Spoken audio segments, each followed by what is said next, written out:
Oh! Oh! I'm on it! I'm here on time! I did it! I actually did it.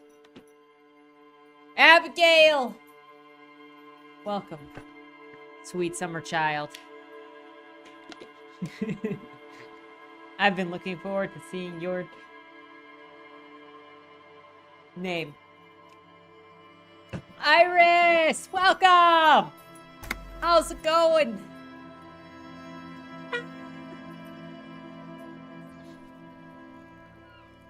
Alright, we're finally talking to Cigarette Dude after what, like a freaking month? I'm pretty sure it's been a month. Because it took way longer to get here than I thought it would, and there was also the 2 weeks off. We are trying not to commit crimes. Also, Tris, welcome! But we can't make any promises. Because, you know what life is like for people like Gendarmerie, us. you found me.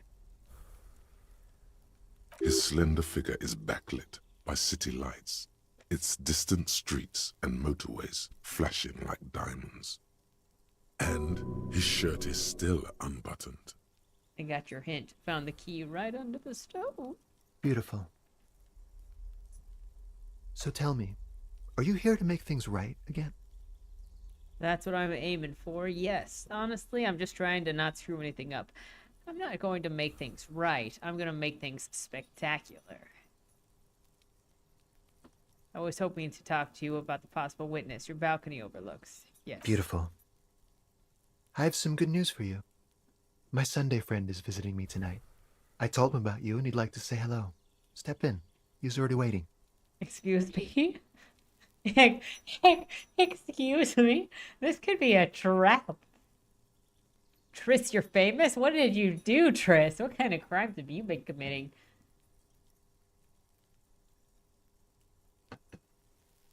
Why would I want to meet your friend? By the way, I'm really digging the view here. Very well. I'll talk with him. Mm-hmm. That's why I chose this place. Martinez is special, isn't it?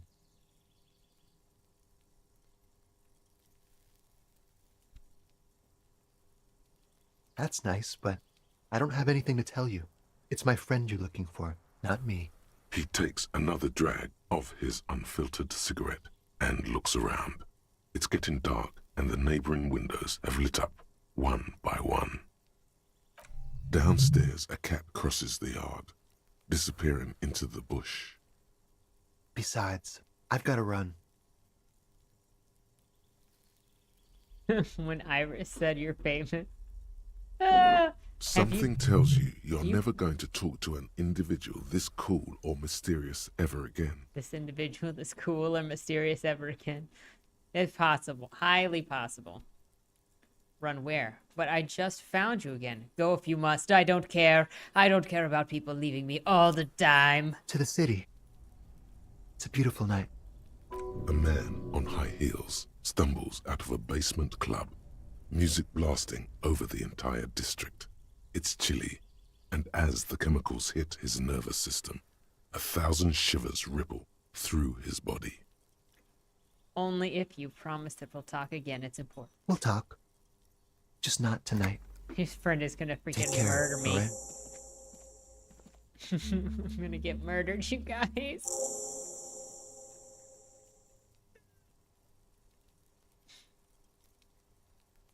And he's gone again. Looks like it's becoming a theme for him. Well, what kind of skills can we learn? Actual art degree.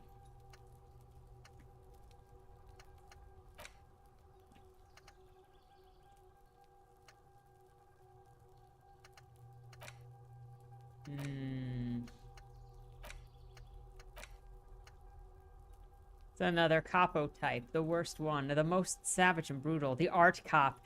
Yeah, we're doing it. We're doing it. Art cop.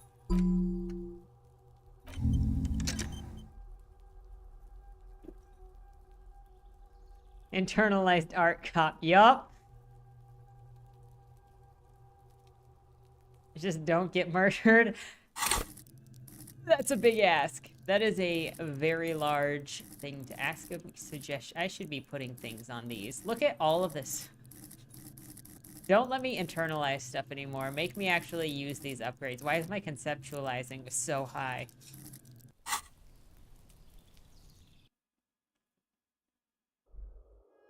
Actual Angel. A quarterly magazine for business. An empty ashtray.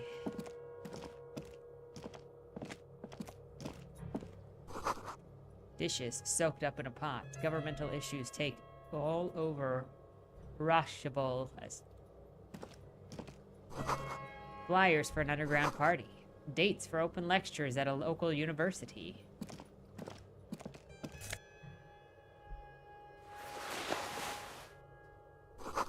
An exquisite canopy made of metal. Okay, there's nothing else in there. Rushable. Well, please, I was trying to read it quickly. Expensive men's perfume. Look at this.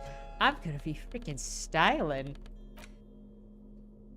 Electrochemistry. What does electrochemistry even do? How do I have even one electrochemistry? Let's go. Look at me. With the tie. There we go. Party cop indeed.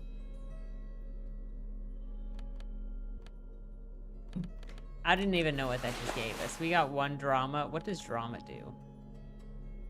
We need to come over here. What does drama do?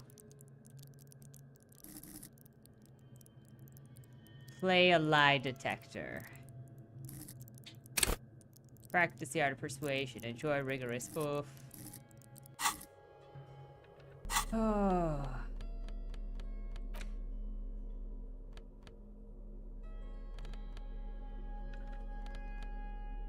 Oh, what did I do with my hat? Suggestion.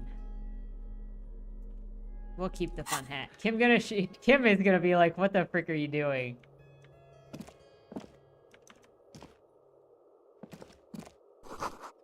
An old photo of the same apartment, dated year '01.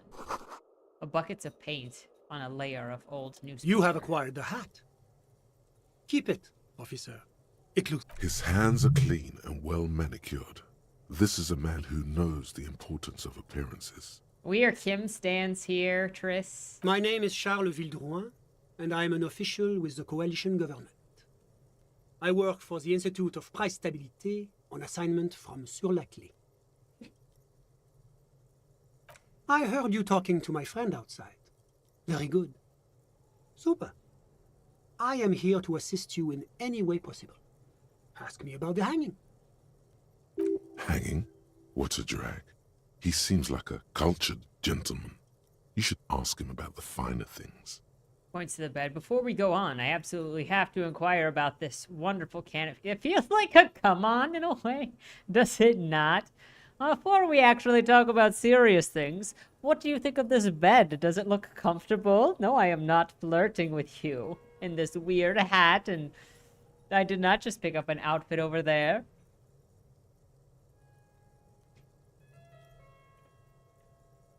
Show him the silky robe. But before we get into that, tell me where you got this beautiful silk robe from.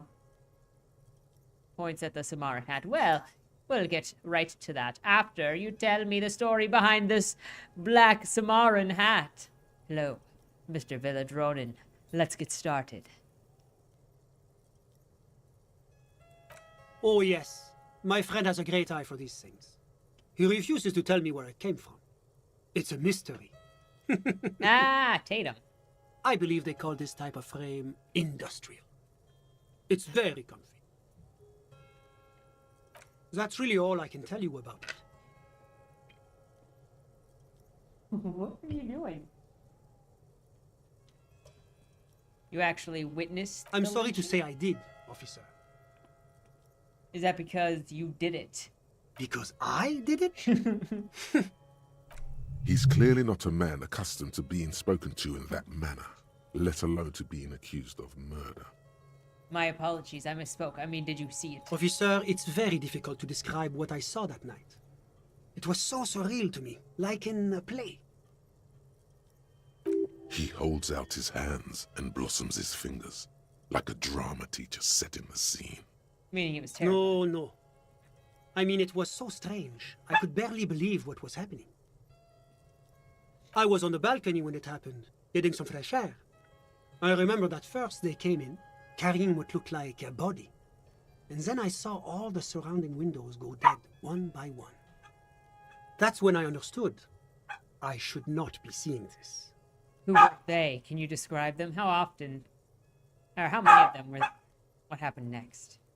I couldn't see their faces well. I know. And there were quite a few of them. But they yeah. were very loud and very Martinez. Is he visible? Katsuo, get out. Get your face out of the way, Katsuo. Look at him.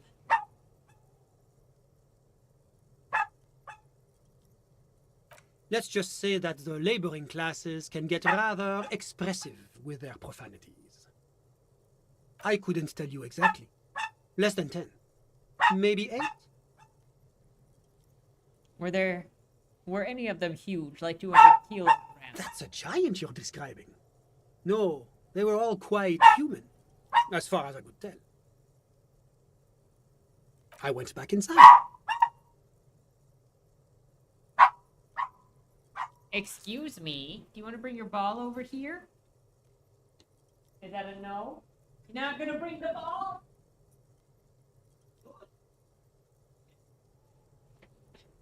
Sit.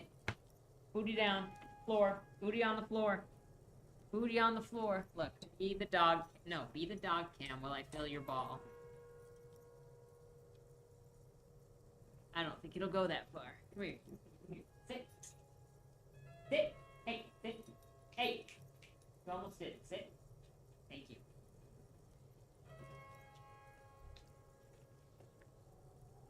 He is spoiling it. Look at him. Sit. Excuse me. No. No.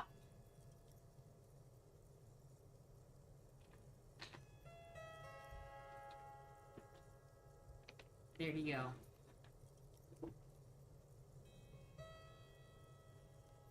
And he is off.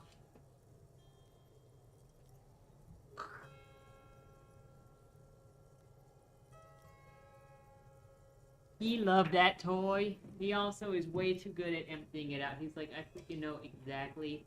We'll lay on the bed. There he is. And just...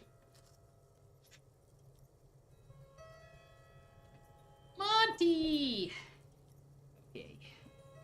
I'm glad that you think he's cute. I also think he is the cutest. Anyway. Yes. Back to our back mystery. inside. Keep yourself safe from the killing. Wait, so you didn't actually see the lynching Officer, happen? the yard was pitch black. There was nothing to see, but I could still hear their voices. They were threatening to kill that poor man. Were they men? Women? All men, I presume. But again, I couldn't see very clearly. I think the dog I had before him was about the same size. She was a little smaller because she was a toy Australian Shepherd. And then I was living in Alaska at the time that I got him. And I wanted a Samoyed, but Samoyeds are so athletic, and I was like, I am working and going to school. I could not give a Samoyed the kind of exercise that it would need. And so then that's how I discovered Eskies, which look like smaller Samoyeds. And they're not, like, he is athletic, but he doesn't need that kind, he's not like a sled dog.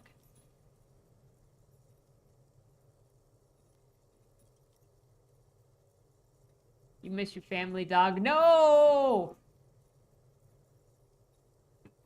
I hate it whenever I go somewhere and I leave Tate behind. I feel so bad. I walked in after vacation and he looked like at me in disbelief. It's so hard to be without them. I'm sorry, Abigail. Your dog is a Westie? Oh, cute! She takes up the whole bed. She's a little dog with big energy.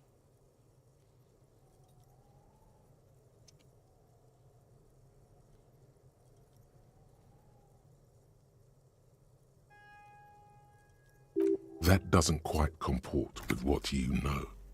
Don't forget the lady driver. Are you sure that at least one of them It's was a possible, woman? officer, but I cannot say with certainty. It was very dark, you must remember. I believe they were mostly white, though I believe I saw 2 Areopagites among them. And I am quite certain that one spoke with a Mesk accent. It's okay, Abby, I'm with you. I don't want anything too much bigger than Tate. I could probably go the size of a Chow Chow. But I don't like him much smaller than him, and I don't really want, like, a really big dog. Either. Well, that's the strangest part, officer. Nothing happened. It was oddly quiet for a public lynching. What do you mean nothing happened? They lynched the guy. Eventually, their shouts died down, and that was all. There were no gunshots, no celebratory shouts, no anything. Pugs are cute. I know some people that like pugs, have had pugs forever. Also, welcome, Grumble. Why didn't you call the RCM? You're right, of course. That is what one is supposed to do Bernard. in such circumstances. I was simply in shock. I'm afraid I don't have anything else to add. Can you at least tell me when it happened? All I can say is that it was late. So let me get this straight. You didn't actually witness the hanging itself, No, did you? I didn't see the corpse until the following day. Well, that was a waste of time. I'm sorry I couldn't be of more assistance. What's an official like you doing in Martinez? The coalition is only looking out for the price stability. Inflation is a killer, like a heart disease blocking the normal circulation of the economy. It must be controlled. The economy impacts the entire international community, which is why it requires international oversight. Okay, but what are you doing here in this apartment? So, you're some kind of bureaucrat? What is this international community? What is the price stability? Enough business. Let's talk about something else. Well, I'm renovating it. It is an interesting Oh project. no, he's a house flipper. The building used to be a 12-story skyscraper before the cannons took the top 4 stories off. This, of course, happened when the coalition forces landed here. You could say I'm undoing some of the material damage the international community caused when we arrived here.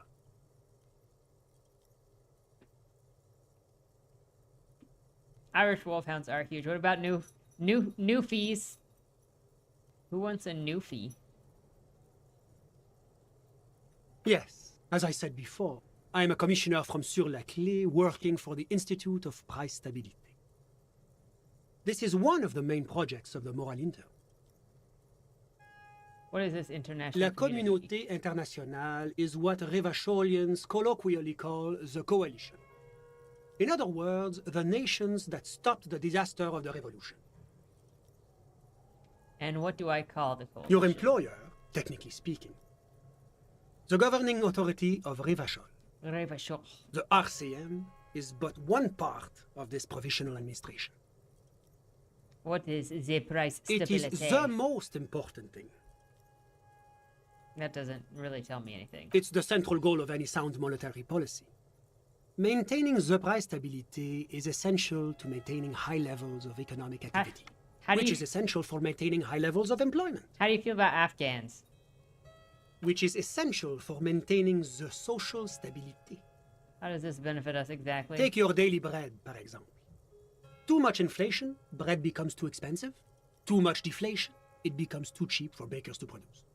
That's why the Institute of Price Stabilité works to keep inflation just below 2%. Below 2% of what? But not too far below, no. Too below is also bad. Below, but close to 2%. You're not answering The my question. coalition believes in the importance of informing the public about the benefits of the price stability. Transparency is one of our principles. Would you like an informational pamphlet? Okay, sure, give me A a sound leaflet. monetary policy is essential for addressing uncertainty. Stability is the raison d'être of the moral inter. It's the reason why I identify as a moralist. But oh, I don't have my leaflets on me today. That's too bad. Of course you don't have your You leaflets. can always call our information line. Making information available is part of the moral intern's commitment to transparency. Dude, who does not automatically just start looking like a badass when they got a Doberman? Dobermans are a trick. Bro, I don't know how it happened. It's because Naked and Afraid wasn't on. Because that was the show we were watching while on vacation. When we were at the hotel. Well, we watched it the first night. And then when we got to the Airbnb, it's what we went looking for on Hulu. So we just watched Naked and Afraid. But unlike the second night, or the third night at the hotel, because Naked and Afraid wasn't on, we were watching a dog show. And somebody had a Doberman. And it was so gorgeous. Somebody also had a Commodore. Somebody... I'm trying to remember, was there a Corgi?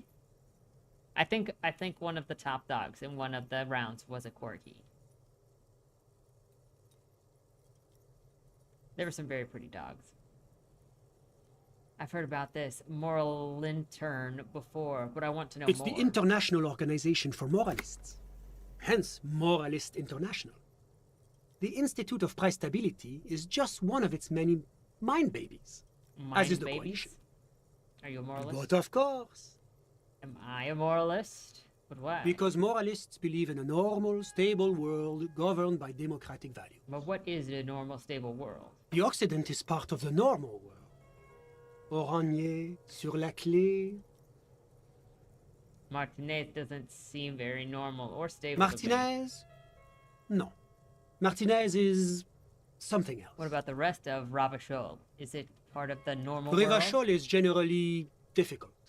It's led by an interim government, which means it hasn't yet achieved full democracy. Dude, Sam has a corgi lanyard that he made that I got one of while we were at the con.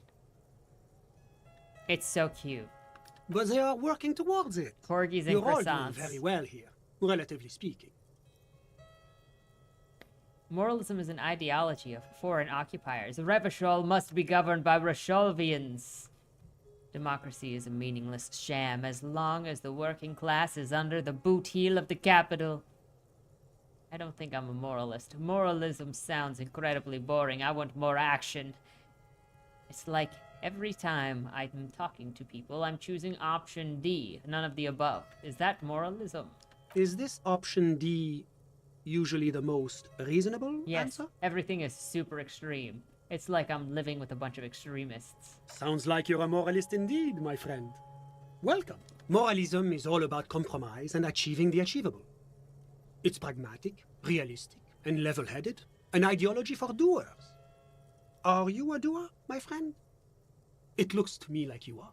Now, enough of this delightful political interlude. Was there anything else you wanted to ask? Tell me about Sur La What's there Clef. to say? Sur-la-Clé is a modern, urbanized country that measures very high on the Human Development and Freedom Index. Mostly, though, it's known as the executive heart of EPIS. Moreover, it is a great sponsor of less emerged countries. Revachol is only one of its many darlings whose progress it supports and cherishes.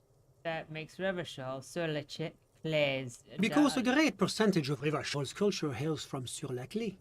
Its Sur la language, its people, its cuisine even. Or at least in the downtown La Delta area. Jamrock and other parts of the international zone have been mercifully spared of Sir Clay's love for meatballs and mashed potatoes.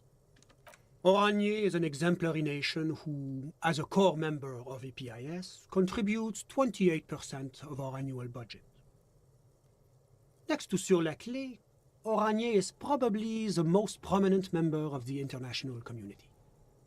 Which one of them is more EPIS? Okay, but outside of EPIS, what is Oranje? Oranje's economy is one of the most advanced in the world. It has successfully transitioned from heavy industry to advanced services and generally acts as an engine for sustainable change in the international community. Can't you just talk like a normal About what? person? About Oranje. Just tell me what it's like there. It's very urban and very well organized. Their streets are clean, their horse cars run on time, the people are polite and efficient. Like I said, they are an example for less emerged nations to follow. Enough business. Let's talk Whatever about you something wish, else. officer. Can you tell me about your friend? Ah, my friend. My friend is a good young man. His family immigrated here from Kedra, and life has not been easy for him. But he understands the importance of education. He has taken his future into his own hands, and that's all that matters. What's Kedra is a candidate member of APIS. But, between you and me, their potential membership is a more contentious issue. What do you mean? That it's never going to happen. They entered negotiations in 21, and it's been pending ever since. Oh no, tonight is the full moon? But that doesn't tell me anything about Kedra itself. Is it warm? Is it cold? EPIS is a very special program developed by the Moral Intern to support certain Occidental nations. It began as a unified system of weights and measures, which proved to be a wild success. Nothing but kilograms and centimeters as far as the eye can see. It was such a wild success that we expanded it into an economic union for the processing of steel. Another success. And between you and me, the Moral Intern feels emboldened by this success. Emboldened to take EPIS to the next level. Okay, but what does it stand for? What's on the A next level? supranational political alliance. The United States of Occident. Is it going to be like... You mean Elysium? Revachol? No, it's going to have transparent democracy. Is Revachol going to be part It's of one day going to be a EPIS? candidate member of EPIS, sure. Didn't you say that candidate members never become real No, members? no, candidate members do become members. Why do we even have the whole system in place if they don't? Good It luck with just your takes night, time. Iris. Time Don't get eaten. and evaluation. But we were talking about my friend here, not politics. How did you two even How did become any of friends? us become friends? How did Bad any things of us happening even on the become Elysium Peninsula? friends? Oil platforms ablaze in the night, civil wars lasting for years. Finally, the international community is forced to step in. What are you talking about? No one becomes friends that Au way. contraire, it's how millions of people end up where they are, meeting the people they meet. It's how I came here, and my friend too. He's like, pointed a gun. Amazing. You still haven't told me who he is. Sorry, who?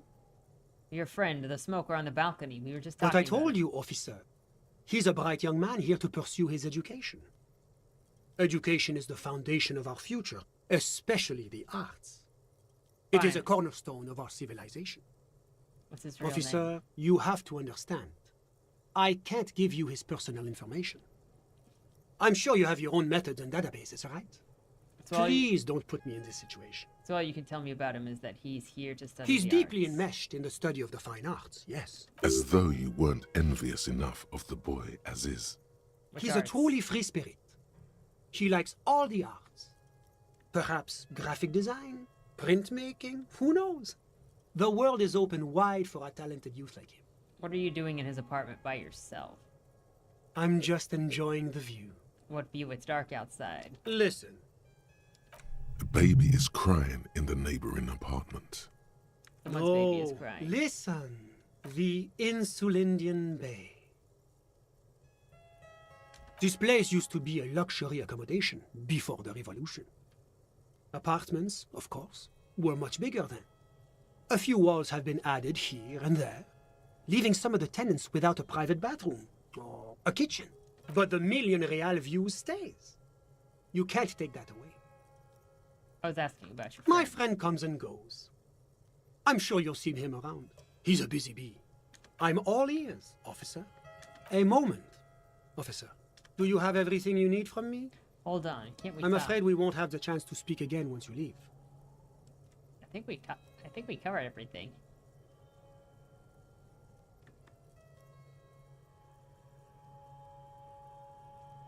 Of course. I'm glad.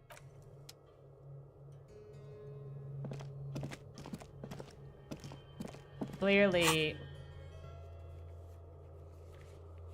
investigate the doomed area. The frick is Placence?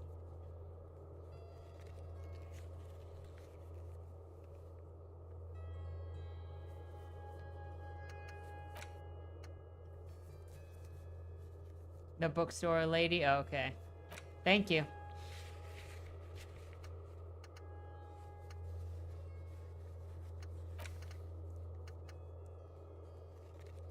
Okay. Well, we are going to... Clearly, we're gonna Ah! We're gonna prove our authority.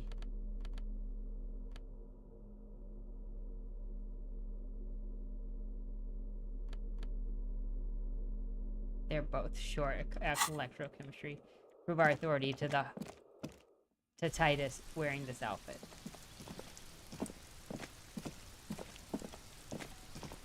Anyway.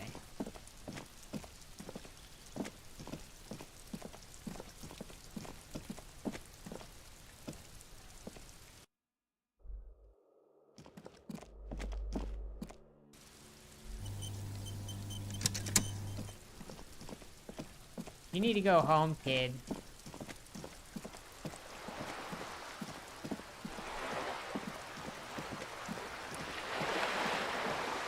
We'll talk to bookkeeping lady tomorrow.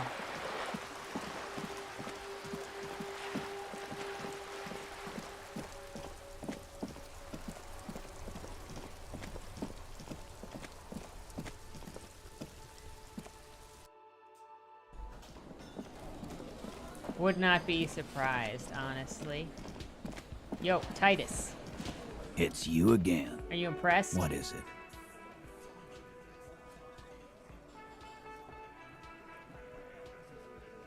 I found someone who saw the hanging A witness? You ain't got shit. The locals would never come to you with this. That's just cop tactics, Titus. Next, he's gonna tell you one of us already rolled on the others, and is in witness protection. Well, let's hear it then. Who is your mystery fella? He's not alarmed by the sudden appearance of a witness, but he is surprised. Yeah, right. Like we wouldn't know if an MI plant was in our town. Nice try, right? I've seen this shit a million times, Titus. Fly fishing. They are desperate. Tell us, Copper, what wacky claims did he make?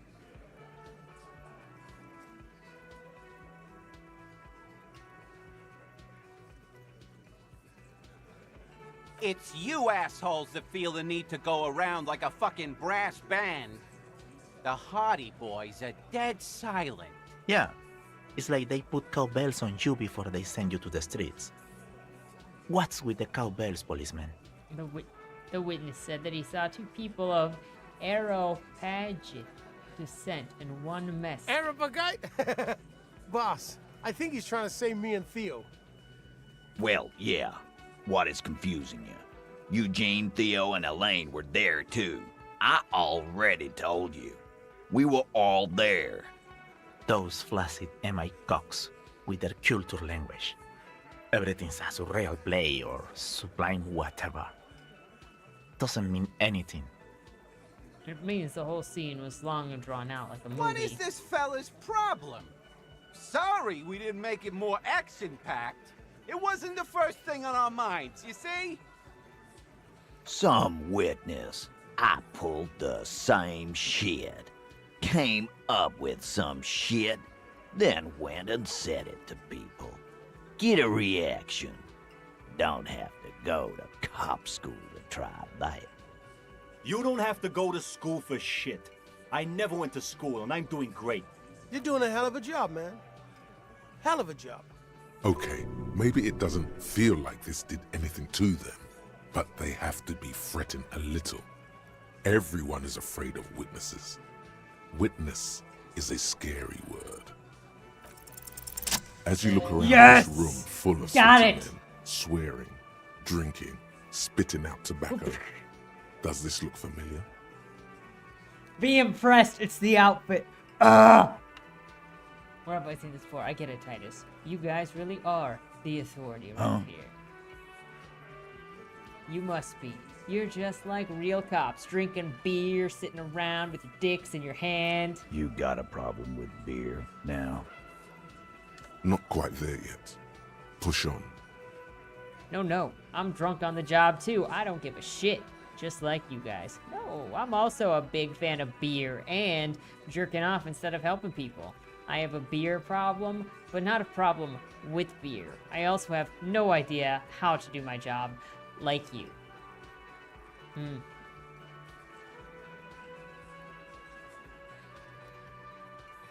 Hmm.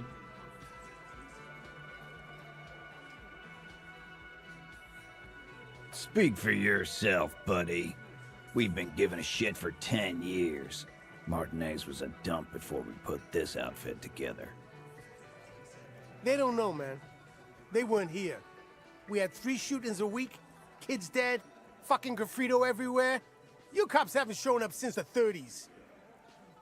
Actually, the graffitio isn't quite off yet, is it? Congratulations. All I see is you sitting around talking about Monica's titties while there's a rape victim. So what? What do you want from me? We took care of that fuck. Don't let him drink that. One more push, quick. It's not about who did it. It's about the victim. She needs help. Titus? She stops mid-sentence. That's it. You got him. He's going to give it up, but on his terms. You wanna help her, cop? Fine. I'm gonna let you help her, but you treat her with respect. If you don't, if you question her, harass her, a freight train of pain, buddy.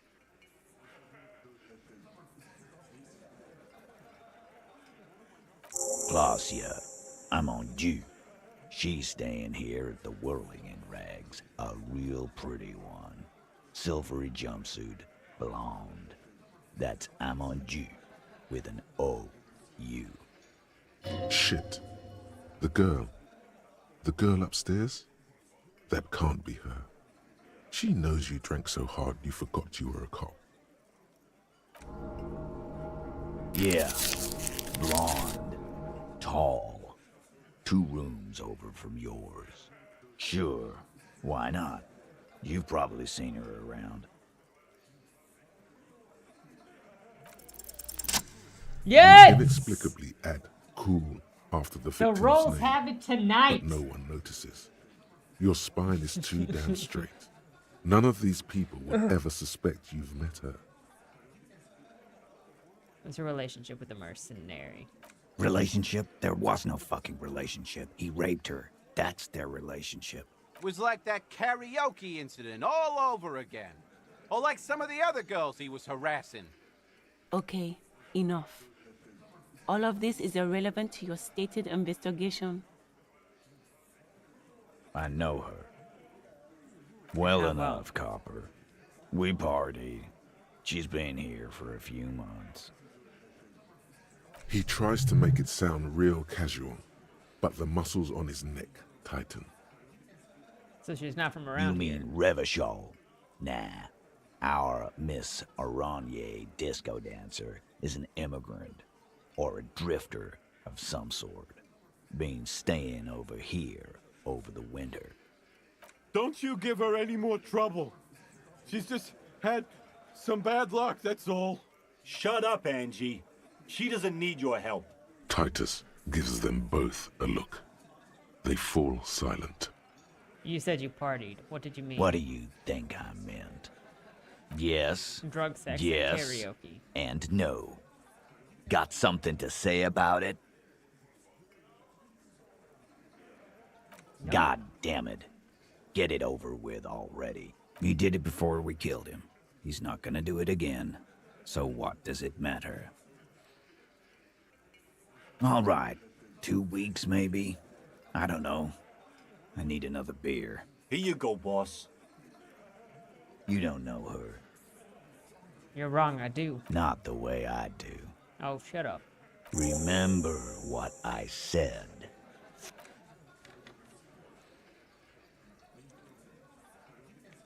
Look, she is gonna be impressed by our outfits.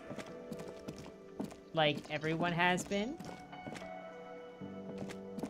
Kim is gonna be especially. The door is closed. Who is it? Tired. Controlled. It's me. Somewhere, not far from here, the lieutenant is preparing her file. Claudia Amandu, he writes. You realize the detective should be here for what comes next. It could prove dangerous to go in alone. They obviously need Kim. I'm just gonna turn in for the night.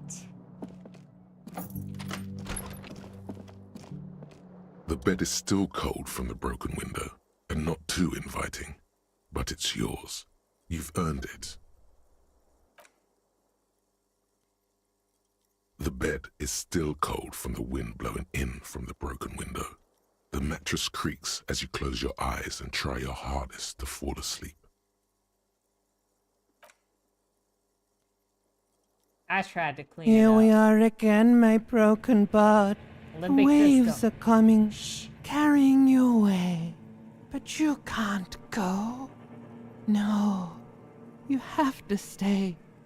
Always half aware of yourself. You're not cooperating, brother man. It's your disgusting body. Even through your sleep, you feel a vague discomfort suffusing it.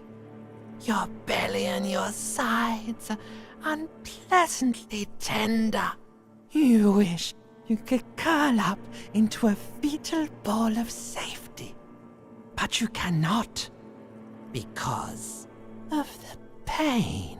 And there's a lot of it, ever present in your organs. It's like every one of them has their own nasty song to sing. But this suffering, it must have some kind of meaning. A story that will come out of it. Perhaps even a story that you will write yourself. These are my just desserts. I will endure the pain with dignity. I thought I was on the express to the silence. I'm an artist, and liver damage is my art.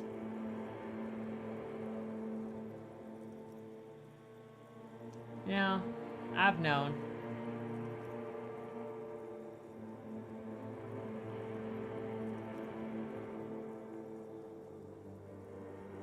Oh yeah, baby. Frame your suffering as a masterpiece. Only one problem. No one's watching. It's boring, buddy. Boring as death.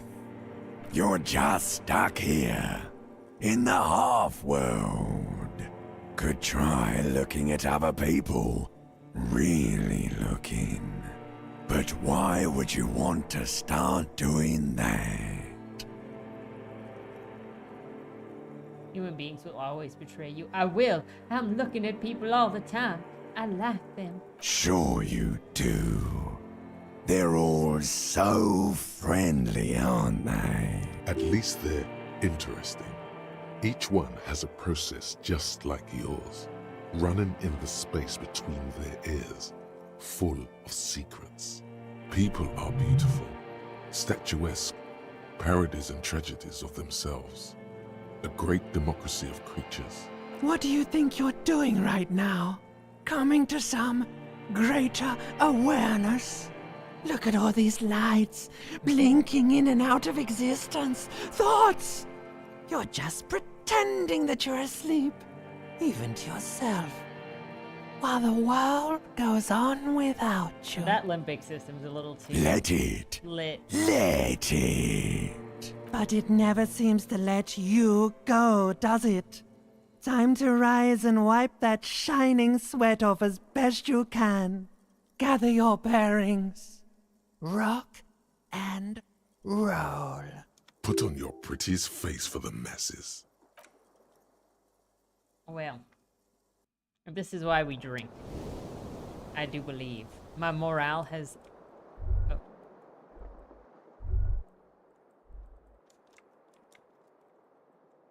Let's go. Let's go, sir.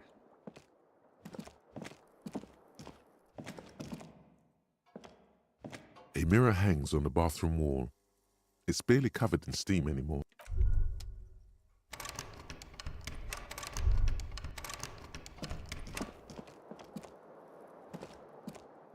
The fan stands still. The switch must be broken. The window stands broken in its... It's still broken. Well...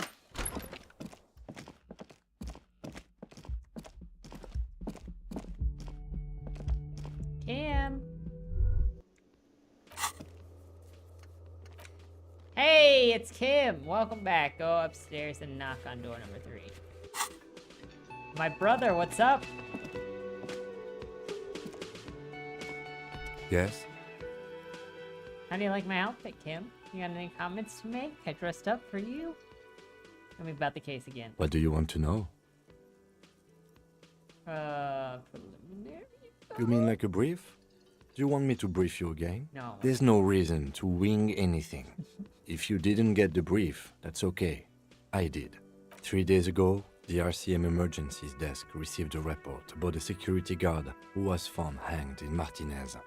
An anonymous caller said there was a dead body behind the Whirling in Rags hostel cafeteria. The cadaver had been there for 4 days. No one had come to investigate. During that time, the victim had been stripped of his belongings. Mega cool. The caller did not identify him, but used the word lynching. There is an ongoing labor dispute between the local dock workers and the logistics company Wild Pines. I was told we should approach the death as part of this dispute. Okay then. Was there anything else you wanted to know?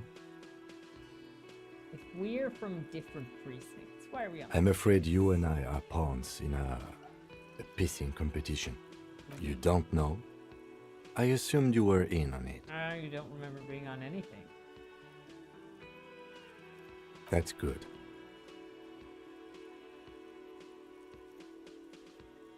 What's there to say? It's just stupidity. The cop kind. Our precincts can't decide if Martinez is part of Jamrock or the Industrial Harbor. Yours or mine, as if we somehow own parts of the city. Typical street gang mentality. So we've let the Union make a mockery of law enforcement here. And now it's come to its natural conclusion. Ah, so this is a struggle over who runs Martinez. Well, sort of.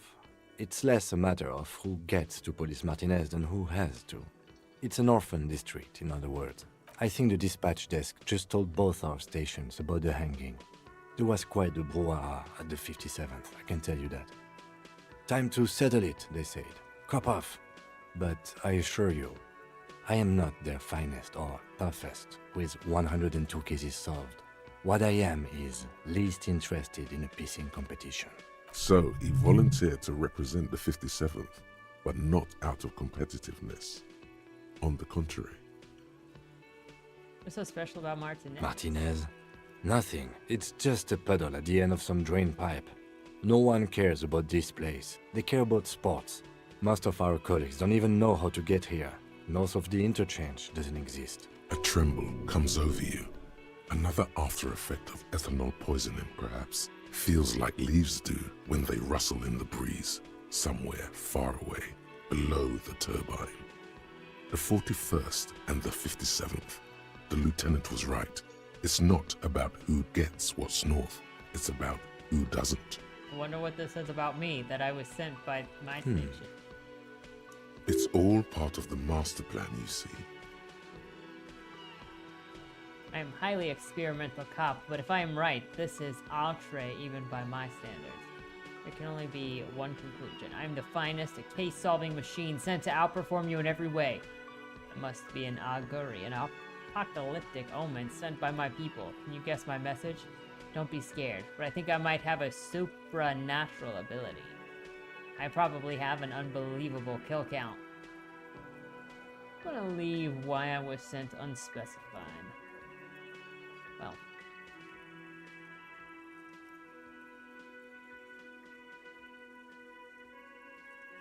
No. There will be a bloodletting of unimaginable proportions. Unimaginable. Better not relay it. You know, actually, no. I am not an Alcor. I don't know why I said Was there anything else you wanted to ask about the competition? Good night, Iris. not, Thanks for we should hanging move. out. It was fun to have you. Yes, it's a wholly pointless matter. Forget I ever mentioned it. I think that you should know that I can't remember anything. Because Dang you're the it. best qualified. No, that doesn't seem right.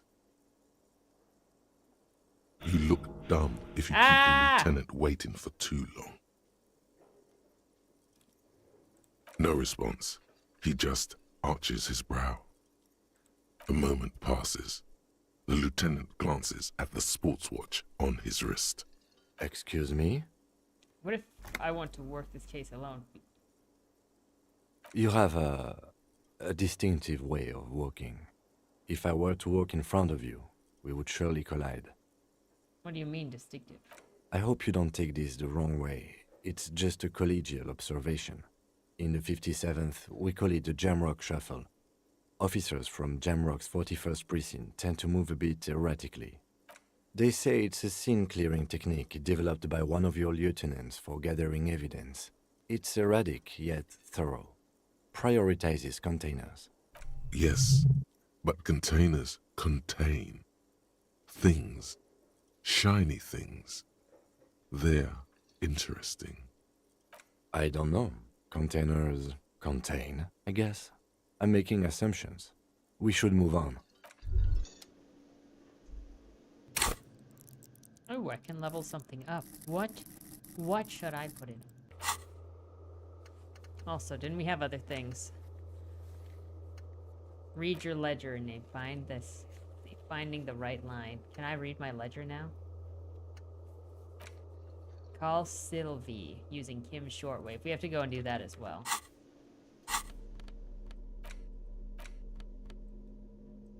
That's not what I want. Can I even do the other thing?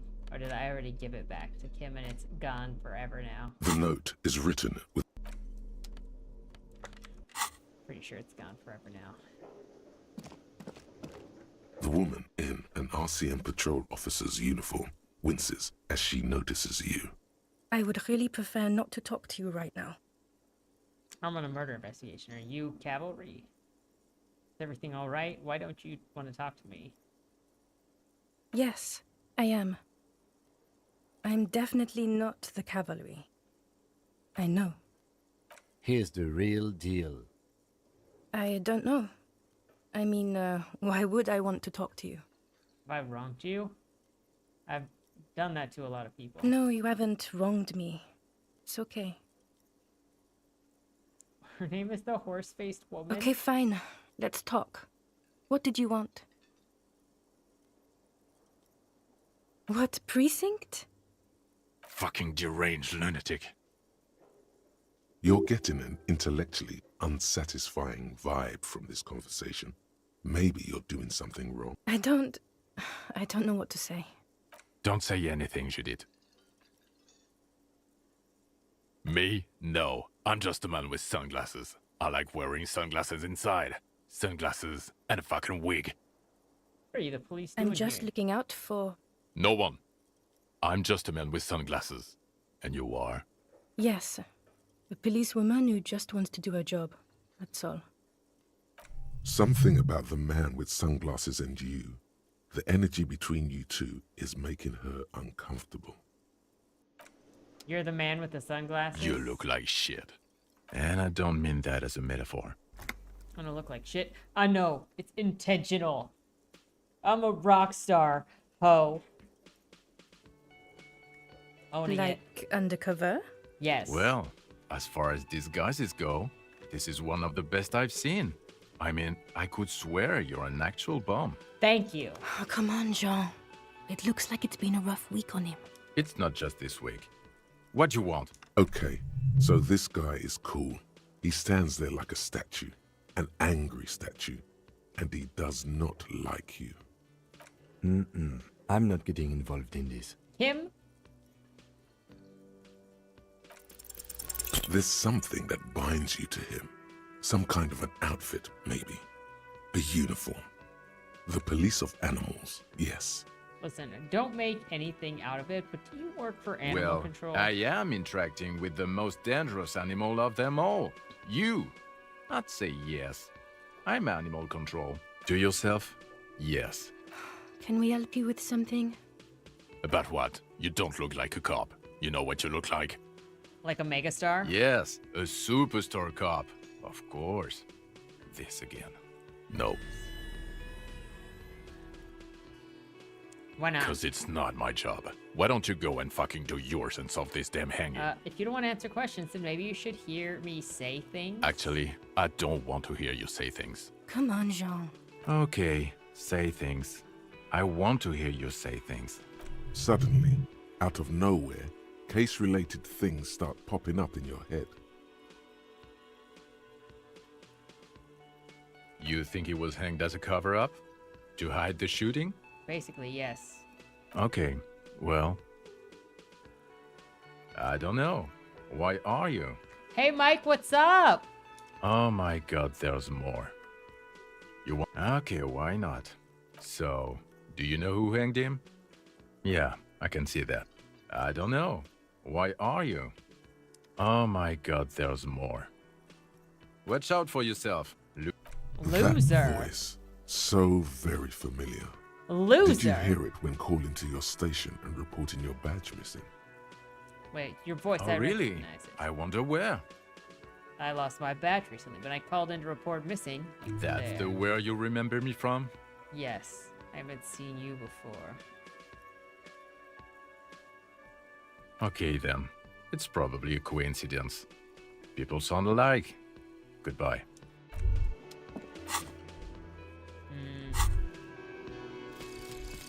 Actual art degree.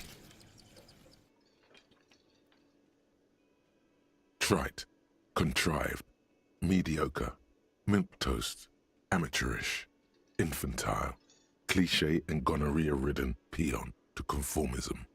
I fucked me. Affront to humanity. War crime. Should literally be tried for war crimes. Resolutely shit. Lacking in imagination. Uninformed reimagining of. Lip-wristed, premature, ill-informed attempt at. Talentless fuckfest. Recidivistic shit peddler. Pedantic, listless, savagely boring. Just one repulsive laugh after another.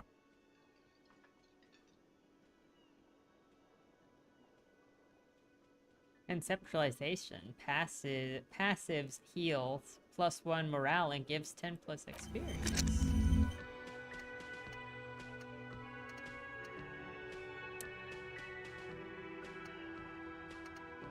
Oh no, Abigail, oh no.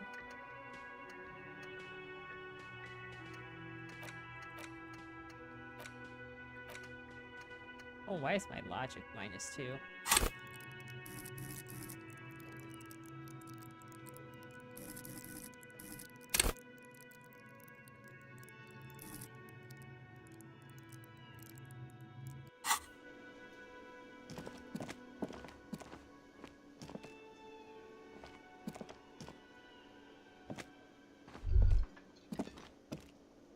Come on, let's go. Go upstairs. Go upstairs. Let's go.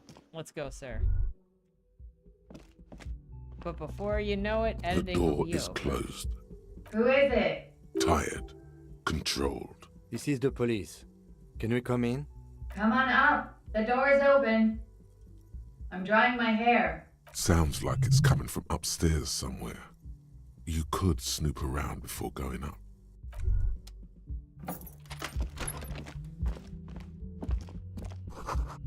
Hotel bills, calculations. Looks like she's had an extended stay. Piles of dirty clothes, a woman's.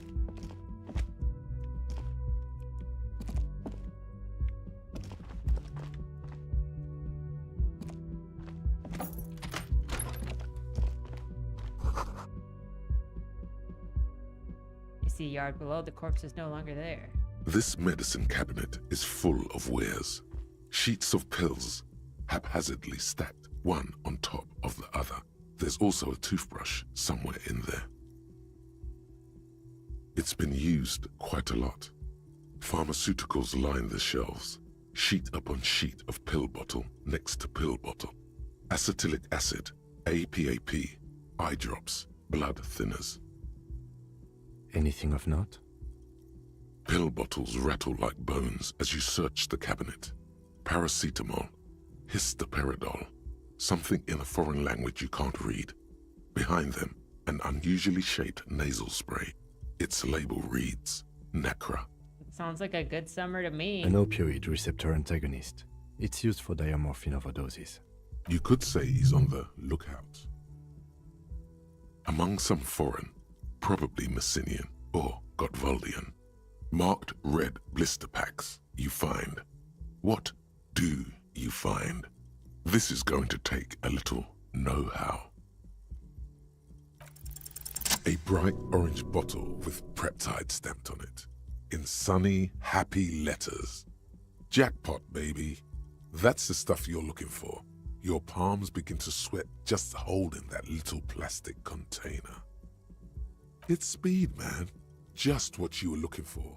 They call it dextroamphetamine and talk about psychological disorders. But what we're seeing here is some scientifically advanced trucker speed.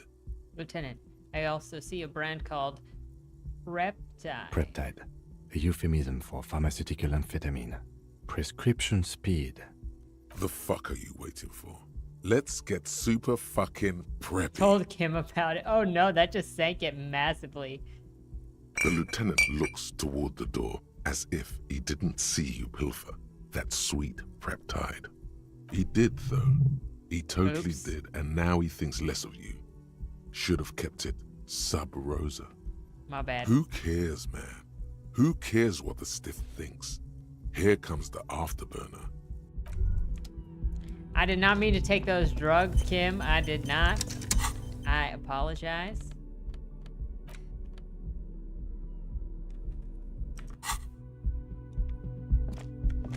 Kim, what if I just carry them, but I don't take them? Like, at all. What if I give them to you, Kim? Here, you want the drugs? Kim, come here. Stop hiding from me in the bathroom. Come here. Yes? I was gonna give you the drugs, but apparently you don't want them.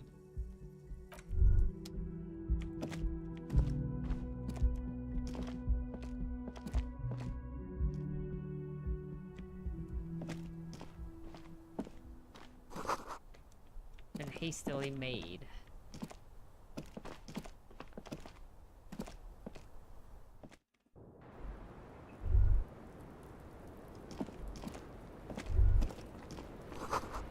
Smell of cigarette smoke is in the air. Astra, menthol.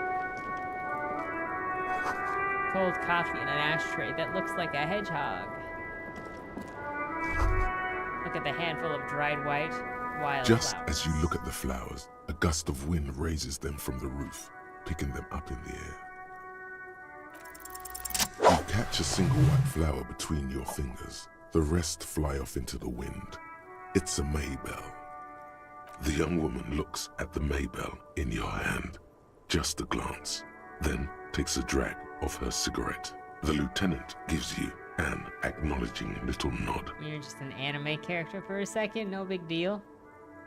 Snap your finger pistol guns at him. I mean, we gotta make up for do we finger gun at Kim or do we finger gun at the chick? Oh no.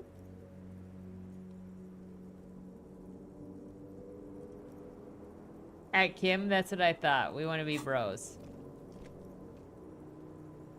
Your 9mm semi-automatic finger pistols produce Hell a yeah. satisfying snap. Strange for such a low-caliber finger gun to sound so chunky. The flower in your other hand is impressed. So is Kim. Oh my gosh, we just impressed the flower and Kim with our finger guns. Who knew the finger guns were gonna come in handy? That's not entirely true. Hell yeah. The lieutenant is looking at the door to the east and mostly misses them.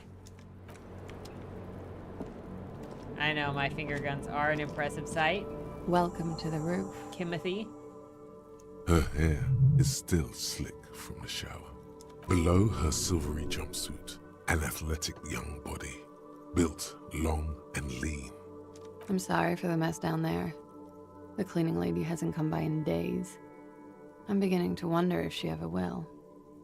Nice view you've got here. Is there a cleaning lady? I think I need one. It's true. It's much nicer now. Where the dead body used to hang, clearly visible from the roof, but no longer. Thank you for that, officers. Truly. You mentioned a cleaning lady. I think I need Oh one. yes. Legends of room number 1 have made their way around the building. They say a portal to hell has opened in there. Disco Infernum. It's true. There are vortices of dark energy present, but not hell. They also say that's why the cleaning lady quit. Because of the infernum. I'm Kim Kitsuragi. I'm a detective from Precinct 57. I see you've already met my colleague. Have I ever? This is the biggest fan of ostentatious orchestrations I have seen in my life. And I have seen a few. Oh yeah. Life gets hard, but we go on. It's gotten pretty hard. In the meantime, I go on. I can see that. I'm glad all this onward going has brought you to me. Miss, we are investigating the murder of the man down there. The people who put him there have asked us to talk to you. Huh. I see. What could she be thinking of? It's hard to say. Her shoulders are relaxed, her eyes on the cigarette. It's like she's disappointed this wasn't about more entertaining matters. What is your name, miss, for the record? Nice room you've got here. What is this wildflower? Let's impress She her looks with the flower. at the dried petals in your palm, then lightly touches one with her fingernail. Chipped white polish covers the nail. It's long and sharp, like a mini dagger. The petal crumbles on contact. Pretty. Looks like a dried maybell. Is that the one you caught? Sambo style? A martial art, sir. Is that it? Samurai boxing, or sambo, graceful martial arts stuff. Sambo style implies stealth and cool. Yes. Why was it here? There. Why was there a flower on the roof? I don't know, officer. Because of the wind? What is your name, miss, for the record? Plazier Amandou. And where are you from? How old are you? Vredefort, Republic of Oranje. Wasn't the tattoo on the hanged man an Oranese map of the waterways? The thought begins to form in your head, then dissipates. Something for later. What is Oranje? A bad memory, officer. It's the past. People can't go back to the past. I'm 28. What do you do, miss? What is your Something specialization? stupid. Oranese lit. Oranese literature. It's what I studied at the university. What is Oranese literature about? Fear of failure, fear of death, how it sucks to be Oranese. All national literatures are...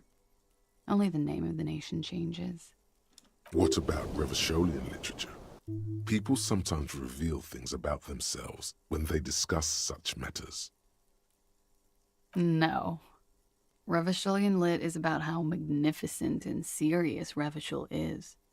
It's about how you have to save the world. I have no intentions of doing that. I do feel the urge to save the world, yes. I guess that's why I'm on this case.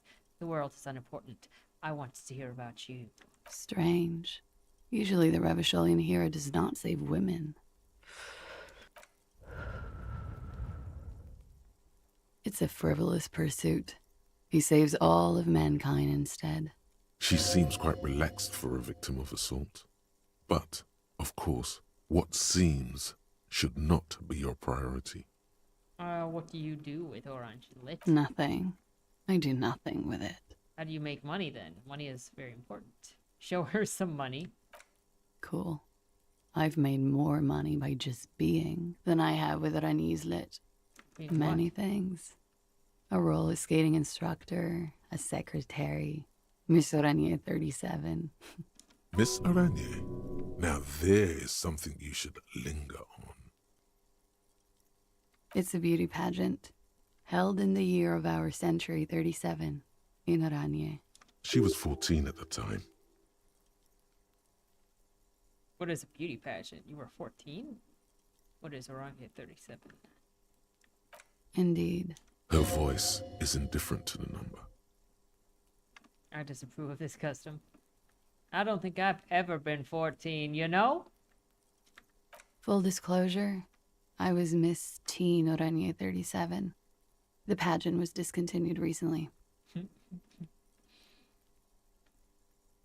Can we take a look at your passport, please? I'm afraid you can't, officer. Why is that?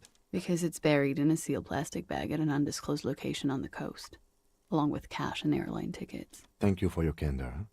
Why? They say so in your tourist brochure. Keep travel documents away from your person when west of the river. I'm pretty sure I have the legal rights to demand a passport, miss. How do I know that you've told us your real name?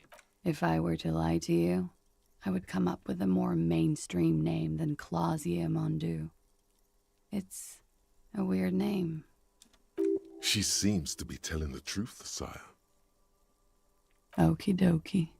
If any of this made her nervous, it certainly doesn't show in her expression or her movements. The record. So official. Nice room you've got Yeah. here.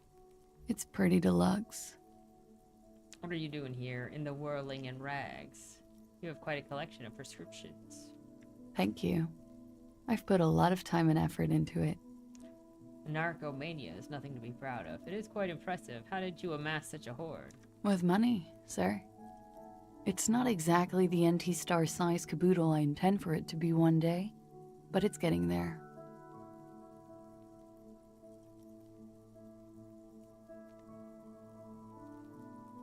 Comes in handy when you've done too many opioids. Is that something that happens to you often, miss? Better safe than sorry. Oh, yes. One of my favorites. It cures many ailments, like not being able to stay up for 36 hours, not being happy. It cures those ailments. It's just a mirrored speed molecule, basically. Huh? Motherfucker took my Preptide? Looks like you owe me one, officer. I'm talking serious corruption here. This does not amount to actual corruption. I can easily log it under confiscation. Robbed by common highwaymen. She's not angry, but it's true. She's gonna have to find some more Preptide now. Okay. Watching herself reflected in the bedroom window, tall and sparkling and draped in smoke. It's a bit early in the morning for raped, isn't it? Yeah. I'm gonna go with not raped. I can't say that stuff about him. Tell them it's not my style. They'll have to, if they want to jazz up the charges, they'll have to get someone more, rapeable. It's all very organic. Her mannerisms, her movements. If she's acting, she's quite gifted. Are you saying that you were asked to tell us you were assaulted?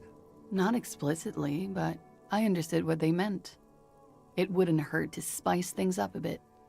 Some assault and battery. Sexual assault, maybe. It was clear the latter would be spicier. I just asked you to spice things up for us. Are you sure that you weren't raped? What did happen between you and the victim? What can you tell me about him? Name, eyes, age. What did they hang him for if not rape? Was there a bullet in his head? We partied.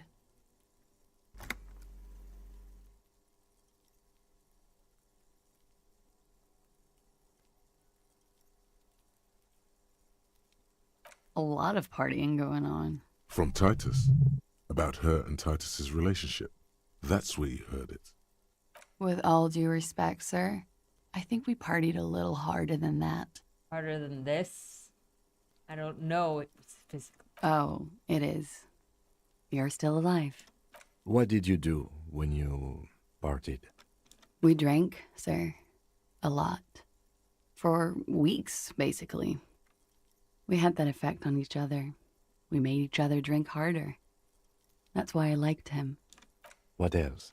Stimulants. Speed also has that effect, making you drink harder. And then drinking harder makes you do more speed. It's quite the combination. We also had sex. I guess you can say that, yes, a bit. Lovers is such an emotional word. But there was something there. We did enough drugs for there to be. How did you two meet? Downstairs, at the bar. He was on some sort of assignment, a military man, as you probably know. Had a cool, scary scar. When was this? A month ago? Something like that. I'm sorry, I can't do it. Not right now. Later, maybe. I keep seeing him. Like he is now. I can't talk about it.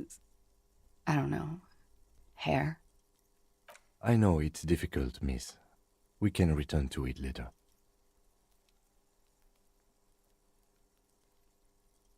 He had something to do with the strike. One has been roiling since I got here. Rotten timing. But you probably know all about it. And his role in this strike was... I think he was in a security detail. He was ex-military, worked for Wild Pines, and against the Union. We didn't discuss work much, if you know what I mean. But I understood it was dangerous. And they lynched him for it? She nods. Bullet? They shot him too? I'm not picking up on any theatercraft here, sir. The pause is sincere. They stripped his clothes and they shot him? You mean after they hanged him? I'm confused, sorry. So am I. Were you aware that he had also been shot, miss? Things are starting to go a little over my head here. I thought he was hanged. I was not present when they did it. I don't know what happened. I just know what they told me. And Sylvie, the bartender. It's hard to know what to think about that answer.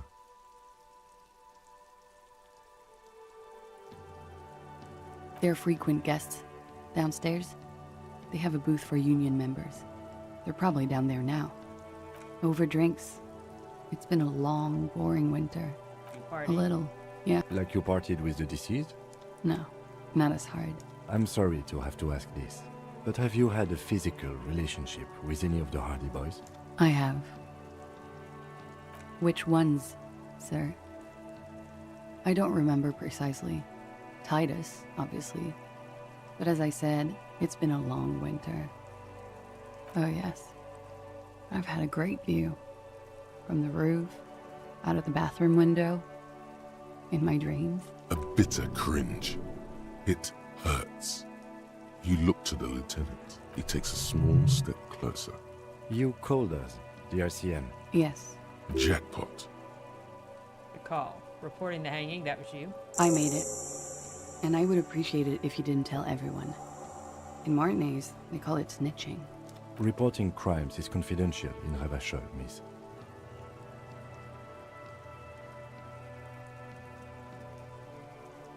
Because I couldn't handle it anymore. None of these people called. He just kept hanging there. Then they started stripping him. I didn't exactly disguise it. I just muffled the mic and nicked the landline a little. With nail clippers. And I diverted some radio fuzz into it. Into the cold wire. You were right to suspect there might be foul play involved with the broken phone line. And in the process, you broke the landline downstairs. Did I? Fuck. I didn't mean to. I had no idea what I was doing. Still, that's pretty clever tampering. Simple and clever. Crossing the lines like that. Thanks. She looks a bit like a little girl who's just been complimented on her bike repair skills. I don't know, sir. It was stupid. I was drunk, too. I was probably afraid the Union was listening in. Locals say they have ears in the wires. We're not entirely convinced about that answer, but okay. Let it slide. Pushing won't help here. Thank you for making the call, miss. It was the right thing to do. I didn't want to, sir. But if I hadn't, he'd still be hanging there. Pretty much. Warming them. She must be very cold and exhausted of this life.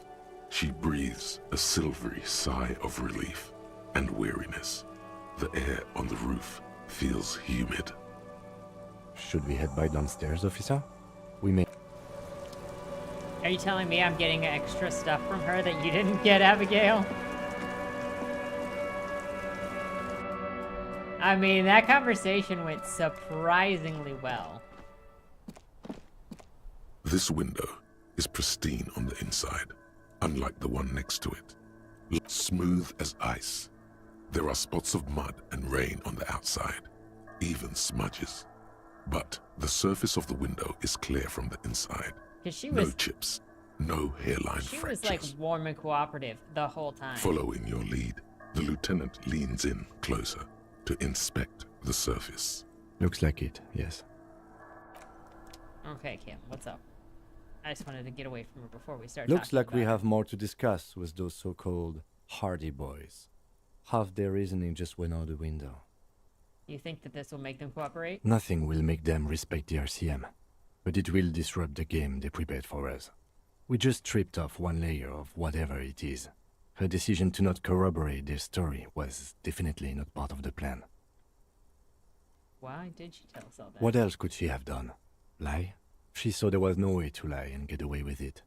You would have caught it. I would have caught it. I'm not sure that she had to lie. I wouldn't have done If it. not you, then me. It was a smart move from her. She seems so candid. You think so? Being candid is the best way to lie. The appearance of candor with some facts thrown in draws attention away from whatever one chooses to omit. She may be trying to control the pace of the investigation. Anyway, we should move. I suspect our inquiries will bring us back here soon enough.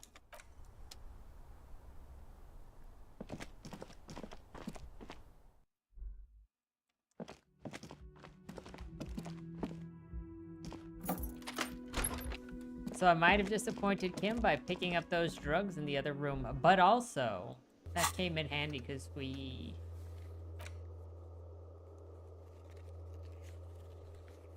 Okay, so we'll come back. Confront Hardy. Well, here we go. Ooh. 6 crumbling petals rest on your palm. They're white, a bell-shaped crown. This is the Insulindian lily, called Maybelle's or Lucille's tears during the Revolution. Girls used to pin these on soldiers before sending them off to battle. Yes, but not this early, not to my knowledge. It looks dried, preserved. Is it a coincidence, it being on the Maybe. Maybe not. We'll see. The revolutionaries, so the communards and the anarchists. White's their color, but the custom started in the suzerain's army, so it held meaning for the kingsmen too. It's about girls and boys more than sides. Girls sending off boys who are going to their deaths, then also dying themselves in the ruins from dysentery and consumption. It's a symbol of the Civil War. The petals feel dry and fragile in your hand. Water flows under the channel bridge. Dark water. You rub your sides for warmth, but the feeling recedes. Wait, have you noticed there's a war veteran playing a ball game on the plaza? You should ask him about the flowers.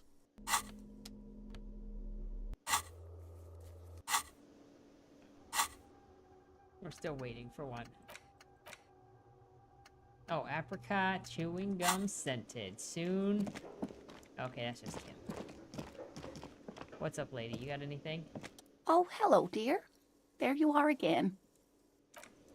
What you mean is, we are the most attractive. Hi, gendarme. Another rendezvous. Hello? I see you found yourself a little something from my wardrobe. Not bad. Not bad at all. He's not even mad. What We took brings his you here? outfit. Thanks. I appreciate you, bro. Admiring the atmosphere. Raynor! What about you, officer? Chew toys and furniture insurance for Tate. Thank you very much. I appreciate it. He also appreciated it. He was bopping around a baller. He just woke up. He's looking at me now. He's like, why did you say my name? Well, there goes his eyes. Thank you, Raynor Crabman. Till you sleep. Well, welcome in for Until You Sleep, Alex. I live here. My room is upstairs. This is where I'm going down in history. I'm going to sing karaoke. I'm here to kick some ass and solve the case. Really? Hell yeah. Well, I look forward to that. Tell me about that muscular type who came to investigate. Oh yes, let's see. He knocked on my door a few days after the lynching. Oh, you didn't I step think on he my was going toes, through the Alex. You're entire good. building, We're asking just questions. hanging. What did you tell him? Nothing. That I didn't see anything. And he believed you. Why shouldn't he? Did you tell him about your What friend? friend?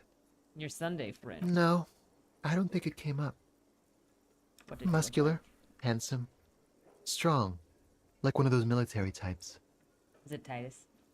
Was he Yes, but he was speaking to someone on his earpiece. Earpiece. Yes, you know those tiny speaker microphones that fancy security guards sometimes wear. What was he Just saying? reporting back whatever I was telling him. Besides muscular, did he have any other identifying Oh, traits? let me think. He had an accent. He sounded like one of those mercenaries. He sounded vaguely Oranese. No, not vaguely, scratch that. He sounded definitely Oranese. Thanks for the Sure. information. Anything else on your mind? You did. Sunday friend. You're right. And how he did you was- like him? He was magical. Magically bureaucratic. I didn't like him as much as I like you. I didn't. He's a government official. I don't trust government. Ah, shoot. Why not? Why are you staying at... Why was he staying at your place in the middle of the night? I don't want to talk about other people. I want to talk about you. A visitor from the first world. He's not like you and me, gendarme. He can always return to his opportunities in Occident, sur la clé. Still, his coming and going brings some life to the village. Or is it just money? I don't know. Friends, I told you. Sunday friends. Friends who like to get together from time to time. What does it mean to be a Sunday friend? That he won't be there when times get tough, I guess. Is that even It a is. friend? On Sundays. Why was he staying at your place in the middle of the night? He has keys. And he likes the view. To the sea, I mean. What about me, gendarme? You can keep it. I don't mind. I wasn't really I can planning on- appreciate beauty when I see it. Thanks. It's like carrying a piece of you with me all the time. Is it now? Well, enjoy it. It's the sports. Gosh He's a sports dang. guy, all about that physical prowess and athletic skill. Nothing else here. Composure. Bye-bye, gendarme. Wait, let's see, where is composure? Over here. We'll do it. We'll put it there. Hi again, gendarme. No! It's the sports. Do I Bye-bye, have- Jean. The question is, do I have items that will increase my composure?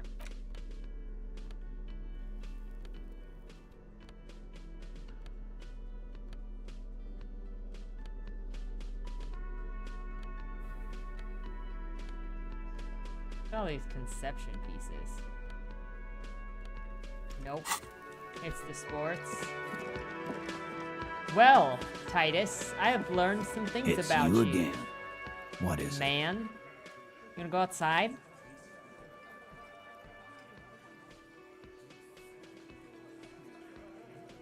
I don't feel like we should actually out her for her. Again? Yeah, whatever. Fuck! I knew that fucking whore couldn't be trusted. For the record, Titus Hardy did not explicitly specify the victim as a whore, nor did he say anything about trusting her. Oh, shut up and stay out of this, Liz. He raped her. He was out of his fucking mind. You have no idea. She's just in denial, asshole. You don't understand the traumatic experience. Bless you. She's shutting down, and she doesn't fucking trust you. Yeah, she's crazy, you know. A crazy bitch. You know the type. She's fucked up. Lawman, I'm at the end of my Bless you. goddamn rope with you. I fucking told you not to push her. His hands become fists. And you went. He's gonna and murder us. pushed her. Titus is gonna murder am him. gonna fucking Ready? Hit you. Duck. Titus Hardy! Him. Everett personally sent me to take care of this. If this goes south, we'll all be in the shit. But you, Titus Hardy, are going to be buried. The room is so quiet you could hear a pin drop. The rest of the cafeteria has gone quiet, too. Look, Copper. We know that that fuck was a rapist and a killer. We got him confessing to it on tape. Show it to him, T. What's the harm, right? Here, jerkwad. Listen to this shit. And then come back and tell me the soldier of the apocalypse was an innocent man. You think we go into this shit deaf and dumb? You RCM aren't the only ones who know how to bug people. There's no university degree for that. Actually, there are a few. Crypto analyst, radio officer. Actually, there are numerous degrees that you can get in signal intelligence. Yeah, like you have one. Smartass. Bear. So you bugged it. We have machines. We're in logistics. How do you think a harbor works? It's advanced stuff. Understood? You've listened in on their communications. How long? Since way before their chief started taking swing lessons. Things got nice and quiet after that. Which one of you is doing this advanced radio work then? It's not advanced. You just hold up in a coop all day, writing down what they say. It gets hot as hell in there. Don't put yourself down, Angus. It's important work. Yeah, man. You're like a radio genius or something. Those notes are some in-depth stuff. Indexes and shit. I'm sure we can find a tape player. Where can I listen to this? Why don't you try shoving it up your ass, genius? Yeah, play it with your ass, cocksucker. I'm sure we can find a tape player. It's not a problem. Your room had one. Or maybe it's too broken. Don't forget your tape, lawman. You do that. Oh, and keep it. Maybe you'll need a reminder of human ugliness someday. Okay, whatever. We're gonna go and talk to freaking Book Lady. Get out of here. And also maybe try to make a call using Kim's radio. See if we can't get that. Droplets of rain fall on the white on blue police livery of the motor carriage. Wait, why am I even thinking about this? Wasn't I supposed Do to? something important? Something murder-related? There's always something important. Doesn't mean you can't take a moment to admire this piece of machinery. Even at a standstill, the unibody Caprice Kanema looks sleek and dynamic. The cabin is tilted frontward to give it a more aggressive, hunched look. Someone has waxed it recently. That machine really puts the loco back in locomotion. Very cool. I don't like your machine, Lieutenant. Looks impractical. No, we're gonna... You want to take a closer look? Can you tell? Fine machine. Run your hand over this. Yes. An extraordinary machine. It's nice and all, but why so modest? Put some zing into it. Flare it up.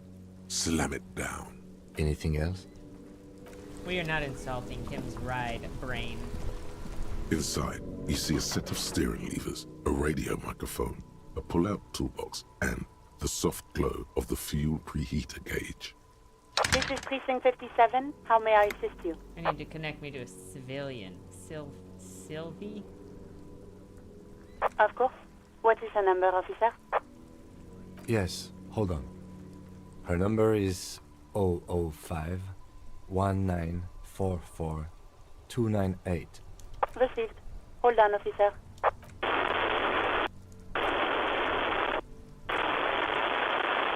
Lieutenant Kitsuragi slowly begins to tap a little rhythm with his right foot.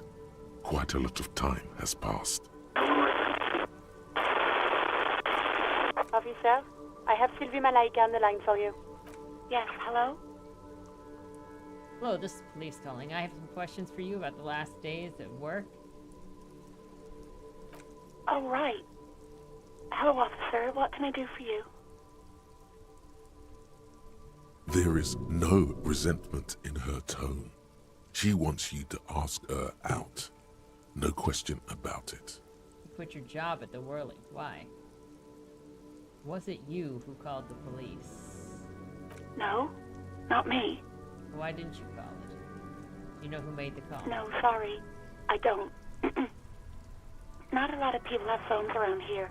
Copper thieves take the wires. People don't have the money to have the cables put in again. They use the Union's phone, or the one on the coast. Seems like Glacia wasn't lying when she said it was her. This corroborates her story. She made the call. She is of the fairest of them all. The ugliness of lies would never escape her lips. What? Of course it bothered me. But I thought the Union already knew about the corpse. does the union have to do with anything? No one calls the police. The union would get angry. What do you mean by that? You know, what the union says goes. People listen to them and they take care of their own, which is like everyone here. I don't know what to tell you, officer. I didn't call you because I didn't want to get in trouble with the others. With the union. I'm sorry about that. Yeah, go on. Have you seen my badge? Yes, I know who you are. You're a police officer. The law. Oh, no, I haven't. Sorry. Real policemen have uniforms too, by the way.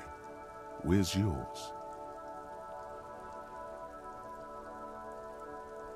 I don't need to answer every little thing. Yes, you Ah! absolutely should. It's awful that you lost it. Shut up. You mean, why did I leave the bar? Honestly, I'm not really comfortable discussing it with you, sir. Alright. Maybe, I don't know. I just know I have to take some time off right now. Uniform? I never saw you in any uniform. You had your things on. The disco things. Please, no. Not this again. Everyone saw your cool gun, detective. I showed you my gun? When did that? You were trying to impress some people with it. Everyone was eating, and... Sounds like it's going to be bad. Do you really want to know? You were waving it around in everyone's face, begging them to describe it. You said it calms you, and then you started making suicide jokes. It got pretty graphic. Harry! Oh, those again. I have been trying to wean you off them.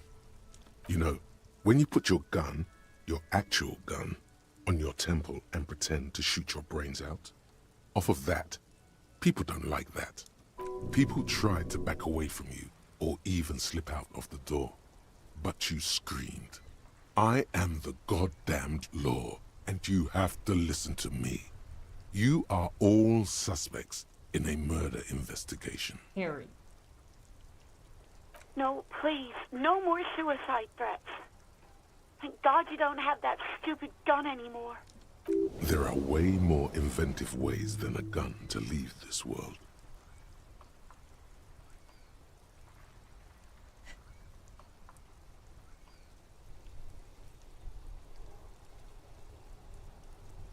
Me neither.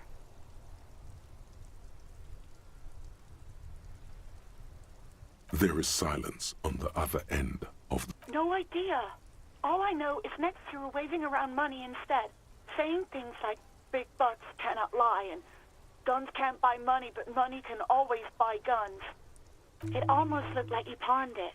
But believe me, I did not ask. Do you know how my paperwork ended up in the trash container? Well, you tried to jam it down the toilet, sir, clogging it completely. After I had unclogged the toilet and retrieved the paperwork, I threw it out in the trash, thinking you didn't need it. I am sorry about that. Hey. Anything else, detective? Do you want to grab a cup of coffee with me sometime? No, absolutely not. My brain lied to me. That came so fast, you can't but wonder what else she would be good at. Baseball, ring-a-bell quiz shows, catching keys in the air, petting an angry cat. I do hope so. Please, don't call me again. Bye. No, she doesn't have a problem with you. It must be someone else she's angry about. Some other guy. Like Gart. You know women and their constant problems. Yak, yak, nag, nag. How's one supposed to get the love going like that? That's where you step in. You're Lieutenant Love, matchmaker extraordinaire. Help the poor girl out, lest she turns into a spinster. Oh my god, not a spinster! What misogyny? I'm just telling things the way they are. Can't a man be honest in his own head anymore? You have to act, Lieutenant Love. You have to calm that hysteric down. Tell it you've got everything under control. Then go and have a little boys' talk with God himself. My empathy needs to shut the frick up. Think you can do that, Lieutenant Love? Are you still there, kiddo? Listen, I've got everything under control. No, Daddy's gonna take you on his lap. No. Harry! Harry! You haven't even drank. Please, no. I don't want to say any of those things. Refuse the love quest. You're just a gimp. Yeah, whatever. What? You want to be more empathetic? Nothing's wrong. It's just sexuality. Call was terminated by the other party. Anything else, officer?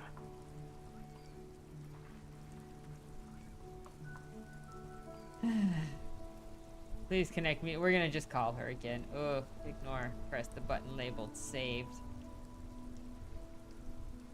As always, it's DJ Mesh and Felicio, and you're listening to Street Freaks FM, bringing you the hottest, the nastiest, the most vulgar.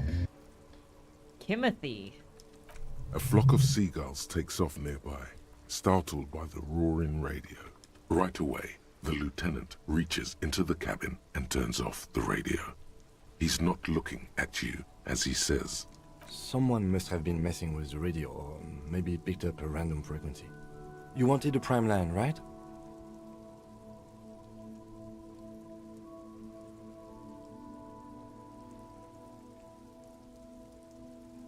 Speed Freaks FM. Oh. This is Precinct 57. How may I assist you? What could I even get at Precinct 41? Just a moment. 10-4, come in, officer. Over. Roger that. 10-10, over and out. Wow. apricot chewing gum scented one. The smell good is here. August 2nd, early late summer. You're getting off the streetcar in Le Jardin, east of the river. Her father and mother are middle class. The nylon of her little jacket rustles next to you in the dark like autumn leaves. Her heels click on the pavement. You're walking up to the gate in front of her parents' house. She takes out her chewing gum and you kiss her. A feeling like electricity flows through your whole body. Immediately you know that you've entered a completely different world.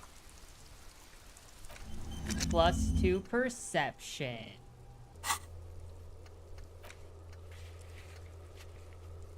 Already gave you a report. Okay. I'm gonna go out and talk to them and the ball players and the lady.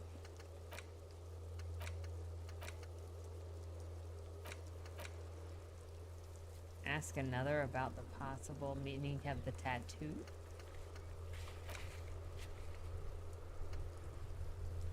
Yeah, I don't think the ledger's there anymore. I want to use that, but I don't think I have the ledger. And I can't get rid of that.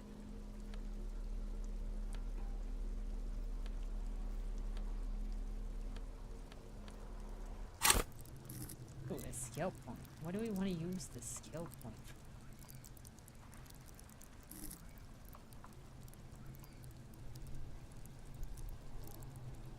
Look at my drama. I was gonna say empathy, but I can't do anything with empathy anymore. Wait, what were we talking to Cigarette Guy? What did we need for Cigarette Guy?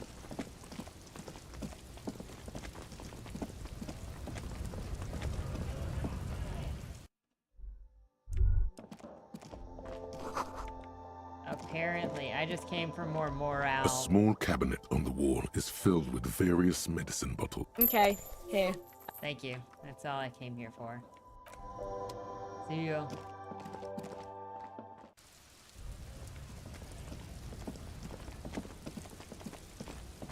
Apparently, Kim took the ledger. At least I must have had the ledger.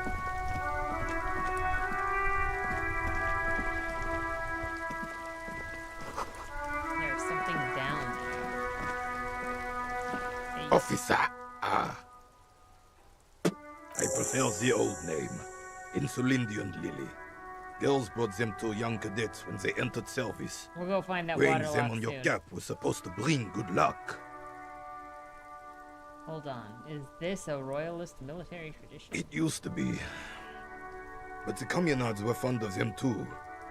Call them revolutionary flowers. Bells of the revolution. Did they bring you good luck? You know what? No. They brought me misery, false hope, and disappointment. The revolutionaries sullied them. But it wasn't the revolutionaries that sullied the ID for you, was it?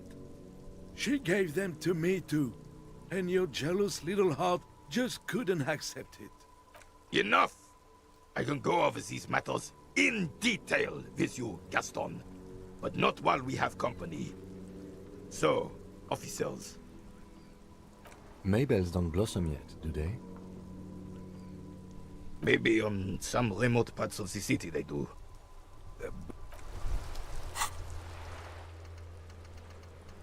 We're just getting some of these done that I can actually do. Freaking, I need to find my badge. Find the person, you'll know who tampered with it. May take a while. Put the advanced race theory idea into free internalizing slot in your head, then pass some time. Oh, that's an actual... I'm supposed to do that for realsies?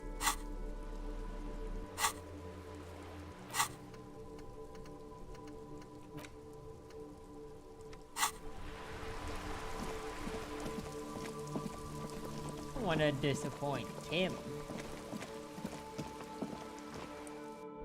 I mean, it's still on my to-do list.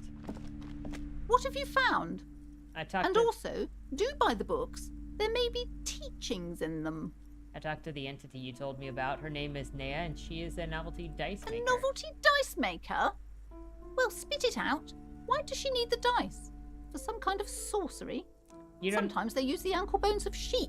You don't understand my obsessive compulsion. It's really hard to not go down the list, but I realize, like, while I'm talking to them, I cannot do certain things because certain things will change, like, how they respond to me. She's not a sorceress or some malicious entity. She's a businesswoman like you. No, ma'am. I have felt her aura. She is not the one to blame for this curse. I don't understand. If it's not her, then where is the source of the doom? How did she explain the curse? Before you say anything, ask yourself, is the woman really able to withstand the truth? She's squeezing on the pendant too tight. A drop of blood in her palm. To hell with it. Perchance you ought to just lie, sire. She says there's no curse because there are too many inconsistencies. She said it's just capitalism. Bankruptcy is a quirk of our economic system. The source is the taxidermist's shop. He became involved in darker arts than taxidermy and brought a void of spirits upon this place. Honestly, I don't have an answer yet. There are still leads to follow, like strange computery thingy. There's another entity, more malignant, pulling the strings in matinees. Yeah, do we lie to her? I mean, my brain is like, lie to her. My brain has misled me before, though.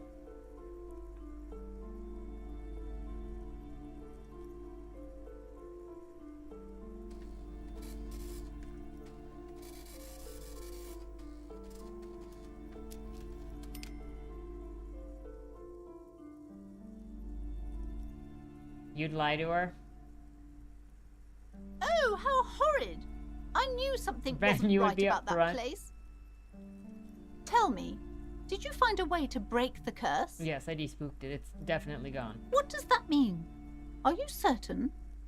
Oh, but who am I to question your methods? All that matters is that the energies are retreating. I can already feel the curse lifting.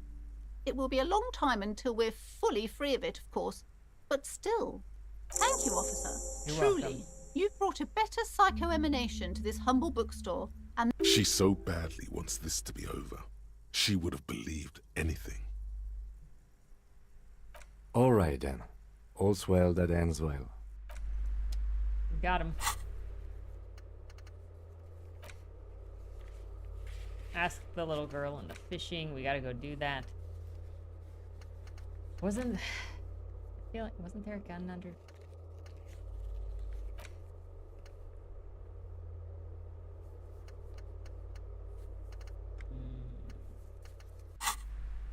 find that whirling secret passage, too.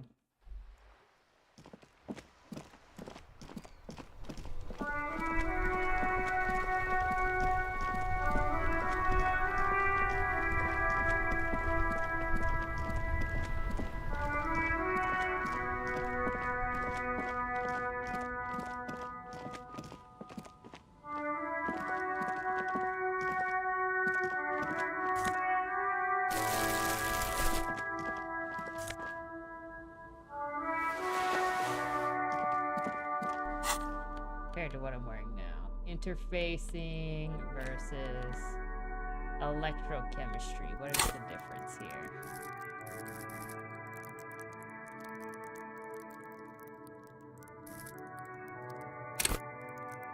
Love and be loved by drugs.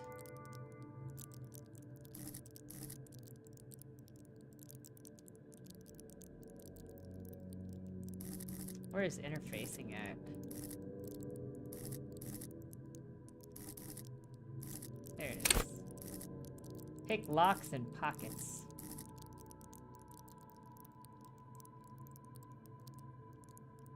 It's in Motorix. What the frick is this? A couple of indicator lights are missing from this control panel. You grab the handle and pull the lever up. As soon as the metal connects against the contact pins, you hear a loud clunk. The water lock starts moving.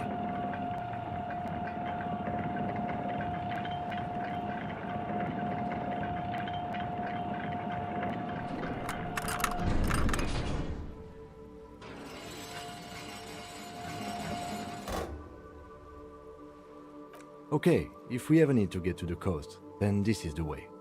But please, contain your wanderlust for now. I don't want us to get sidetracked, not with everything that's going on. I won't get sidetracked, Kim. Who do you think I am? He was like, I left you for maybe 12 hours, and you got a whole new outfit, sir.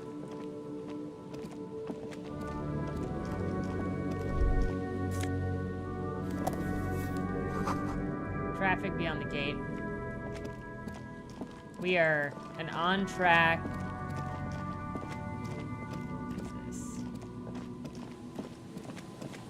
There's so many areas to go over here. Apricot scented. A breaker box to power the radio pylon above you.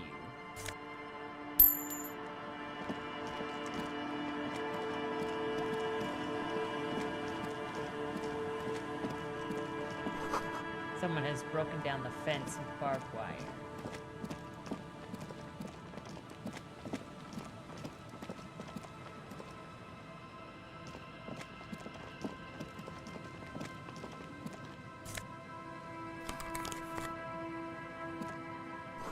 The sign says no entry. Someone's scribbled an inverted star.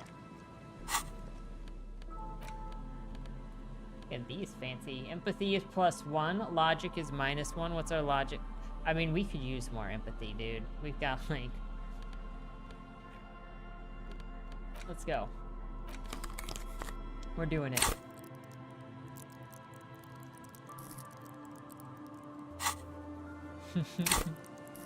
We chose the non-empathy path.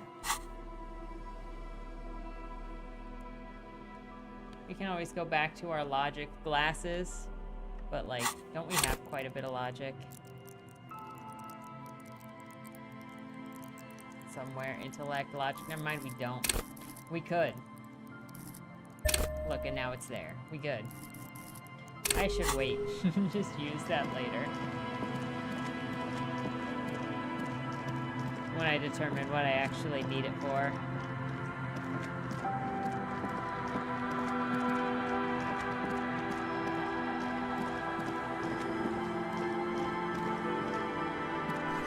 There's a boat tucked underneath.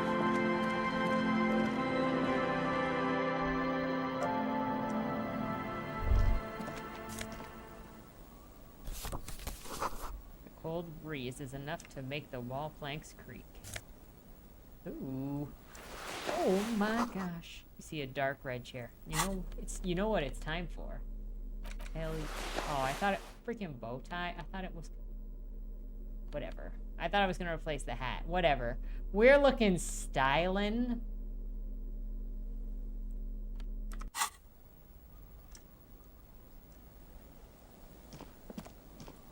There was never a cop more stylish than us.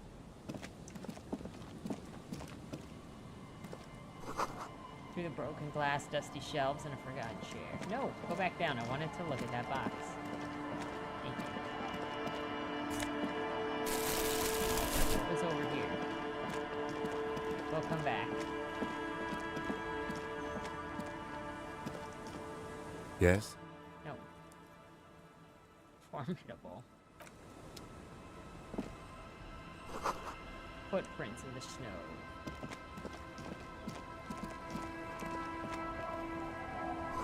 The underside of the boat has recently been tarred.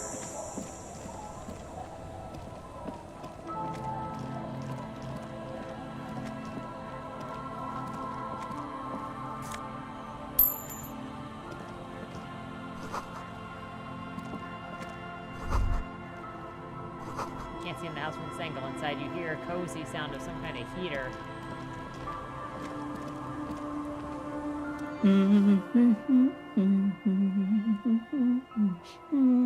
Welcome to the fishing village. Please lean in closer. I have cataracts. Then how does she know you're here? You can't see, then how do you know that I'm I here? still have a golden ear. Come, come. Oh, welcome, police officer. We don't cause any trouble around here. And we don't want any trouble either. We are not here to cause any trouble, madame. What he said. We're cops. We don't cause trouble. We are hellraisers. Click, click, bang, bang. Oh, of course. Last time we saw you around here was 12 years ago. You also came to take care of trouble then. Wish you did. But still, in Martinez, you're considered an ill omen. If I'm considered an ill omen, why hasn't anyone told me that? Wait, I've been here No, not you personally. I meant the RCM. Some of the men got into a fight. One of them killed another, locked himself in that woodshed over there. He was brooding, needed some help opening the door. You got it open for him and took him to think about what he'd done in a more secluded place, somewhere more quiet. She says it as if he was on some kind of spiritual retreat. Oh, the usual. Dark tidings. Black Hound. Maybe they are afraid, because you're an ill omen. But you're still welcome here, as long as men with guns aren't chasing you. And maybe even then, because that's the kind of fishing village we've built. I'm sorry there's not a lot of room to park the motor carriage, and not a lot of houses, or a lot of people. My kids are long gone, searching for treasure. So are others. Ah, look at me ramble on. What brings you to us? Where could someone stay around here? Stay? Most people here are trying to leave. That said, if lodgings is what you're looking for, I've got a free room in the shack. I won't charge you for it. Take it as a gesture of goodwill from the village to the RCM. No one is using it, and God knows it's not much anyway. You can stay there. I'm not sure it's appropriate. There's this guy, Garte, who makes me give him money every night just so I don't die in the cold. Get keys to your new home. Don't make an old woman regret opening her house to the police. Well, if you are not in the hostel in the morning, I'll know where to find you. Here, in a shack. Just us. It's barely a village anymore. We almost don't exist. This is pretty much a non-place. A gap. A blank spot on the map. Just a cluster of nameless shacks on a nameless street. The place is so pornographically poor, it's not even funny. Pornographically poor? This place is pornographic. There's got to be something here. Tell me, what else lives in this village? Is there a way to make a little money around here? All right, another topic. Over there, you can find more of the same. Shacks and trees growing wild. That's the pox. Between here and Jamrock, a dusty sea of old trees, all covered in industrial soot. Small houses under them, an overgrown park. Feels like I've heard the name somewhere, but tell me An more. old military hospital and its surroundings. Or it used to be, during the time of the suzerain. After the war, it was turned into a goodwill hospital for shell-shock veterans and folks looking for some quiet in the old sanatorium gardens. Now the area is crisscrossed with nameless streets and makeshift cinder block houses. Shacks as far as the eye can see. What happened to the The hospital? goodwill ran out. The staff left and the place was shut down. It's long gone by now. Well, still in the Well, village. there's Lillian and her kids. If you knew folks live in the house to the east, but they are away right now. And then there's the drunks. Not a pretty sight, but there's little we can do about it. Home is home, even for them. Sooner or later, you'll see for yourself. Is there a way to make Don't have to look long to find these guys. Is there a way to make a little money around Here, for you, no officer. The only money we have here is some coins the drunks tried hiding from their women and then forgot about. All right. She nods, rinsing another piece of cloth. What's further Not down the much. coast? There's the abandoned church, the DeLorean Church of Humanity. It's been there since before my time, even. Some things just don't fly, officer. Look around. Who'd go to church here? They built it 300 years ago. Must have been nicer then. So, they don't hold services there anymore? The Ecclesiastes? No, we've tried, but things just keep happening. Crime, accidents, other things. The place never stays open. It's a pity. It used to be such a nice church. Before you get to the church, there's some ruins, an apartment complex, or some kind of electrical plant.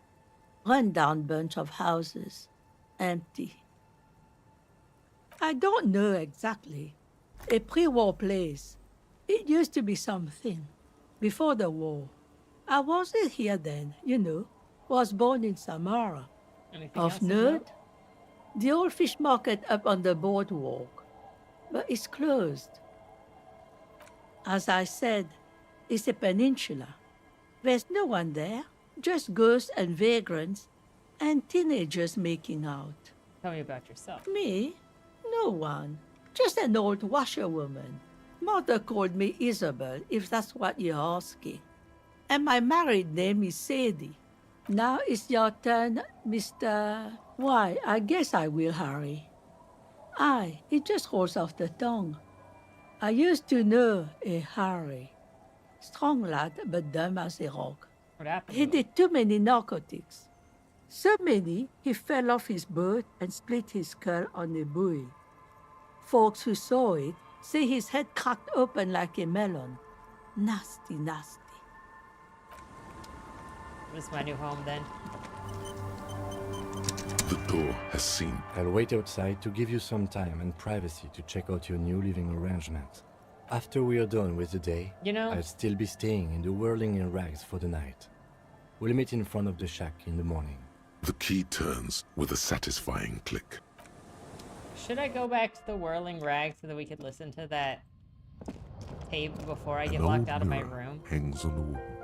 You see the reflection of your face in it.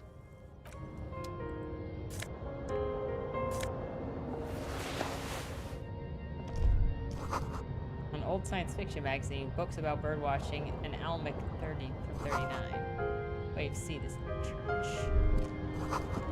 This intrinsic heat engine hums quietly, giving a pleasant soothe. The floorboards creak. A brisk with your coastal step. wind still howls against the window of the shack. Occasionally, the waves crawl in under the foundation, producing a low hum. The room feels muffled, like you pulled your hat over your ears. Outside, It is cold and windy, but you're inside, and it feels safe and warm.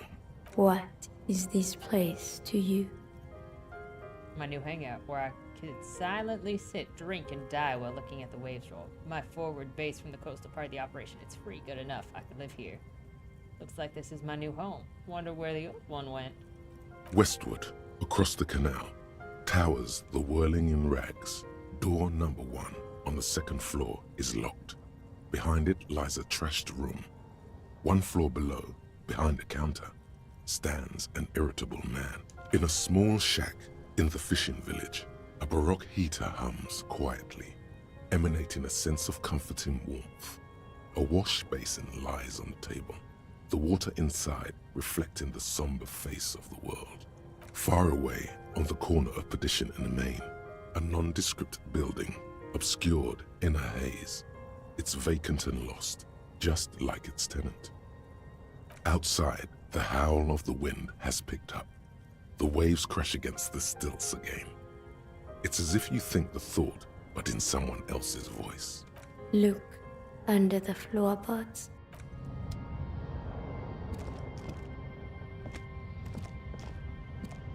The bed is comforting. No, that's just the mirror. I can't look under the floorboards. On the table, you see a bowl of water, a rough soap, and next to it, a small hand mirror. A straight razor soaks inside the wash basin. The water reflects back a vague image of your face. Nose bulbous and red, hair unkempt, wrinkles lining the eyes and forehead. You'll be looking like a pansy without the chops. A fucking pansy. A fresh start looms ahead. Clean yourself up and be born anew. Like an artist with a brush or a master swordsman, you use the small mirror and the straight razor with some soap to remove all that unkempt hair from below the nose line. The sharp blade chafes against your skin, producing a scratching sound. The surface underneath the beard feels tender, the air brushing against it chilly. They feel so smooth, surprisingly so. A feeling of freshness overcomes you, Oh my as gosh. if you just came from a cold. Look at my little head. The water reflects back a vague image of your clean-shaven face. Despite the bulbous nose, unkempt hair, and persistent swelling, you look a little younger, maybe. Let's go see what Kim thinks. I think we should go back to the whirling rags really quick and listen to that tape before we get locked out of our room. Kim, what do you think? Yes. Yes. I don't know what to say. Perhaps. You can tell me, Kim. Yeah, I know, I'm stunning, right? I'm not really sure about this turn of events. He does hate it. I think the mutton chops might have been a better idea. Damage. Either way, good on you. You were saying?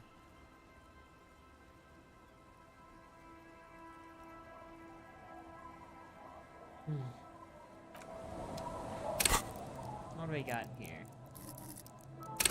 Deduce the world power. I mean, I'll do it. That's fine. Yes? What's Acubus? You Dang pick over what's left. Anyway.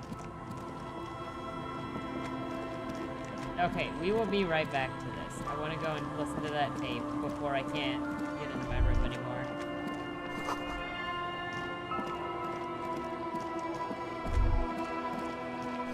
The ice just crackles. A banged-up motor carriage lies half submerged in the icy water, slowly sinking into the Insulindian Ocean. Only the cabin top, rear wheels, and the engine remain visible.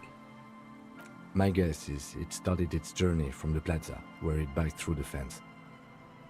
I agree. We should definitely investigate. The motor carriage is properly stuck in the ice. Getting it out would require a team of specialists. A single day in the salty seawater would ruin most vehicles, but this one looks worn even in places the salt water hasn't touched. What is the make of this MC? The logo is too deep in the murky water. You can't make it out, but you do see a monkfish float by. How long has it been here? The ice hasn't closed around the vehicle yet. My guess is it's been here since last Saturday or Sunday. What Let's wait for the low tide and see what's inside. How long will it take for the low I don't tide know. to come in? An hour or two, tops? Sit on the swing and wait for the tide to recede. Oops. I didn't want to do that. As you sit down in the old, rusty playground, the world around you becomes very silent. The hinges creak under your weight, dangerously so. Nothing but the sound of seagulls high above in the sky, echoing like distant laughter. Ice cracks around you. Spit flies from your mouth, spraying your chest and landing on the ground. I did 97% success No rate. sound, though. How? The Did lieutenant you must fail at think whistling? it's rather funny. He smiles and quickly turns away. That's right. Just keep at it. It will come to you. He's gloating at you. Oh, it's so easy for Mr. Teacher. With his lips puckered, the lieutenant lets out a beautiful Oh, I melodic got Kim to trill whistle. that puts even the insulindic thrush to shame. Are you jealous? You hear the sound echo on the large body of water. I delighted Clouds him. race across the spring sky, and suddenly you just feel better about everything. Okay, that's way better than what you did. The clouds pass in the sky, and the shadow of the swing moves like the hour hand screw on a you. timepiece. 30 minutes have Whistling passed. with Kim. Looks like this might take a while. Time to present a good topic for discussion. So, your dad was your dad also, you know? I'm pretty sure I told you already, didn't I? Oh, right. My dad and mom are both half Serlite. Clouds on the horizon grow darker, and the shadow Whatever, of the swing Whistle set Cop. keeps I'm climbing. Art Cop. You hear the distant rumble of Oh the my city. gosh, it's wasting all 30 my time minutes when I just pass. wanted to get back to the freaking hotel. All I'm saying is I'm surprised people's skin color varies drastically. If you have a side with either the strikers or the shipping company, do you think that I will ever find my gun? God, I hope so. I've been thinking, if I put enough time into eating right and exercising, I could turn myself into a living weapon, and then I wouldn't need a gun. I don't think I'm gonna find my gun. The world is so big. My gun is so small. Your voice echoes on the water, strange and minutes. out Oh of my place gosh. in the Make it environment. 30 more minutes pass. Detective, I've been able to make out the mark ever since we arrived. I find it odd that you haven't. Oh my gosh, we just It's a wasted 2 Capri, hours. Model 40. Yes. Why haven't you? It is a simple and rugged machine, favored by working men, government offices, firefighters, animal control people. You know, those kinds of people. Squint your eyes and say, is that a number on the Yes, side? 41. What do you think it stands for? Still rank at the underground streetcar hire 41, huh? This is a streetcar. This must be Tommy 41. Looks like a factory made a mistake, accidentally called it a Kukri 41. I hate guessing. District something? Precinct? A precinct, yes. A police precinct. Precinct 41, your precinct. A massive pit opens up in your stomach, Oh no, is that my and car? the most terrible feeling comes over you. You feel like you're about to faint and fall off the swing. Your hands get clammy, and the air tastes sour to breathe. Oh God, Harry. Oh God, Harry. What did you do? No. Just no. Oh my gosh, Say it's no to mine. this, I Harry. drove my car into the sea. Yes, your car is in the sea. Face it, so we can start dealing with this. I'm afraid so, yes. It looks like you drove your police motor carriage into the sea. Maybe I was after in- you jumped across the canal. Was in pursuit of someone. Of whom? I don't think so. If anything, you were probably drunk. Probably. Try definitely. How did we Detective, we don't. A rescue operation really isn't viable at this point. So it's just gonna be like that? I could. That is very unlikely. All the electrics are toast. That goes for the electromagnetic steering and brake systems as well. You'd be lucky to find one undamaged component in there. In a few months, there will be nothing but rust left of this vehicle. It'll be cheaper to buy a new one. Well, not cheaper. This motor carriage costs 40,000 real. But in the long run, it still makes more sense to buy a new machine than try to refurbish this. Let's face it, This is a substantial loss to your district's budget. I mean, my station only has 4 other vehicles in addition to my kinema. They're not gonna take me back after this, are they? The badge, the gun... The lieutenant adjusts his glasses and doesn't say anything. People are more valuable than machines. Training a police officer is even more costly. People, yes, but not you. I'm afraid it will have to be there like that for many years. Look at it. Parts of it might be salvageable, but overall, this machine is a write-off.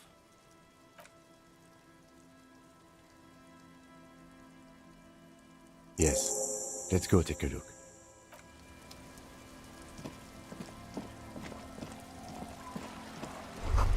The bottle of drained of all of its booze on the ice. This is it. The scene of the party. Not as such. I'm talking about what came after the party scene. Yeah, sure. It looks like a lot Looks of like they were folks here a party while. Here.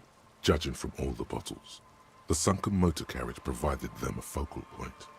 Like a goose ice sculpture or a chocolate fountain. Hey, Kim. Looks like we've had a couple of partygoers here. Looks like it. Looks like they had a great time laughing. This was the kind of theater to them a circus production of By a Great Cloud. Was the party against the law? Hey, let's keep moving, detective.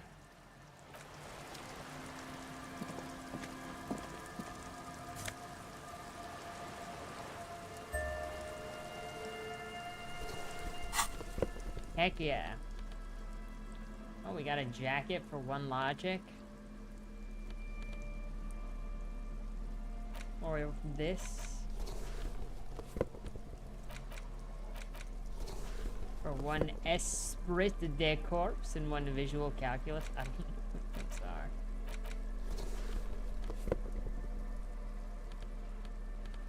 I don't like this look as much though. It's disappointing to me.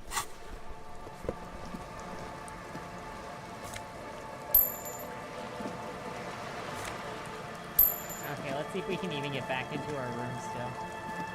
Oh.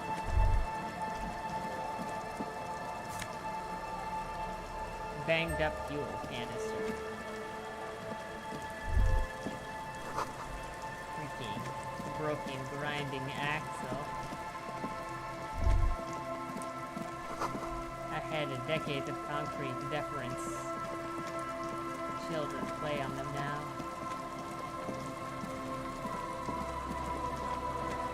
We'll be back, Fishing Town. We'll be back.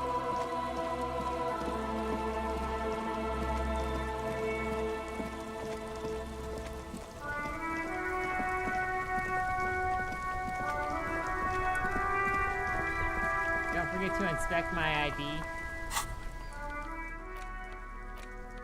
A police badge on which you see the photo of a man. You. Some seaweed is stuck to the back. At least something good came out of all this.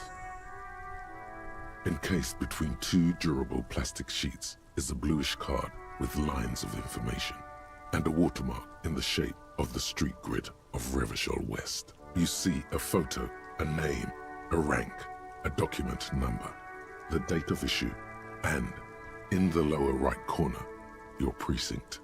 The man keeps winking at you with his green-gray eyes. The photo is old. No doubt about that. 8, maybe 10 years.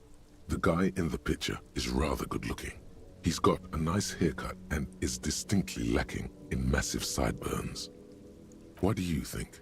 His face is already contorted by the expression, although it looks less grotesque on him than it did on you. It looks like you had quite the charming face way back then. Your hair is brown and slightly curly. Your eyes seem more clear somehow. The badge in your hand shines as you rotate it, catching light. Harrier, that's long for Harry. So you are Harry. Evrard was half right. Probably not a lot of people know your full name. Whoever told him you're Harry Dubois didn't. Wait, what kind of name is Harry? But I don't want to be a Harrier Dubois. Pleased to make your acquaintance, Harrier Dubois. The badge in your hands shines as Lieutenant W. Freighter. The lieutenant is a rank above sergeant and below captain. It's the highest rank in the RCM that still does field work. I am a lieutenant.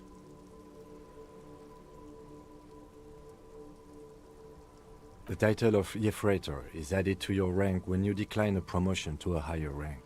In your case, Captain. You have declined twice, thus you're double Yefreitor. There are many reasons one would do this. The rank above you in your precinct's décomptage might be taken, or sometimes promoted officers do not want to replace their superiors out of respect. And sometimes they just prefer the type of police work available to their current rank, in your case, lieutenant. Décomptage is the hierarchical system employed by the Revachol Citizens Militia. It means counting down to twos. The lowest rank is junior officer, usually teenagers. Then there are the patrol officers, then sergeants, lieutenants, then a captain. That's basically it, except for a few kings. Kings like satellite officers and the additional Yefreitor rank I already explained. The long and short of it is, you're his superior.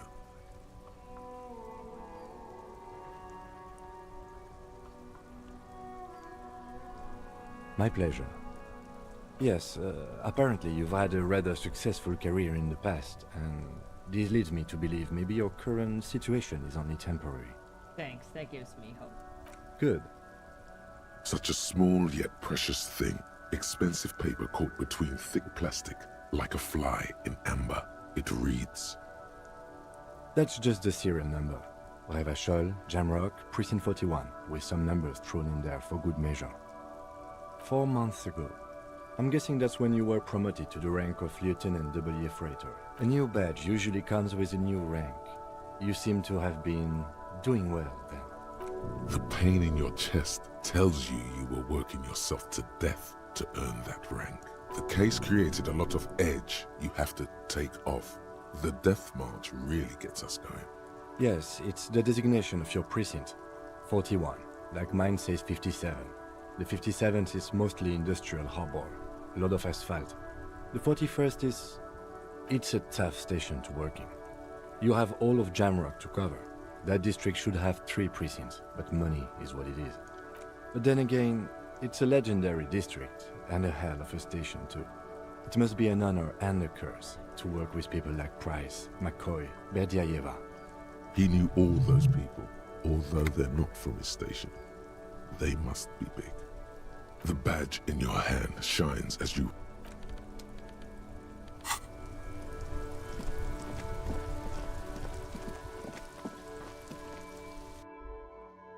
Look, I don't know how I failed a 97%, but I've like gotten a 5%.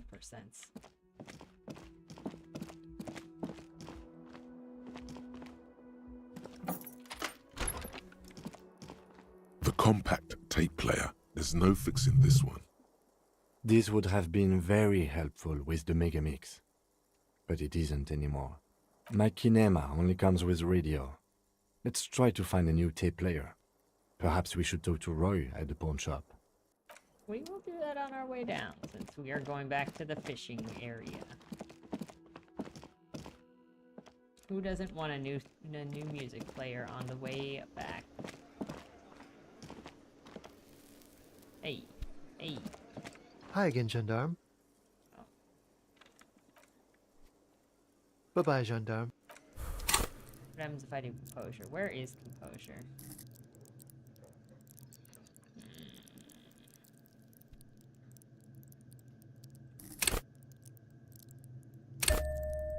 Oh, accept it. Okay, Hi again, now? Gendarme. What will you do now? It's the sports. Gosh dang He's it. a Bye-bye, Gendarme. Still not enough.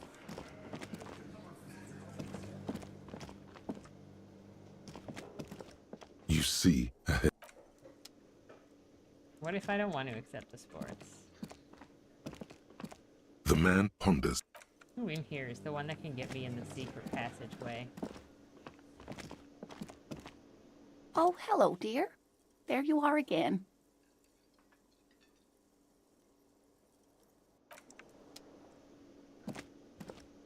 Can I help you? No, go away.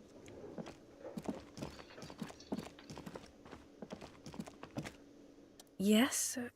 What is it? Of course I'm with him. Why do you ask? You look cute together.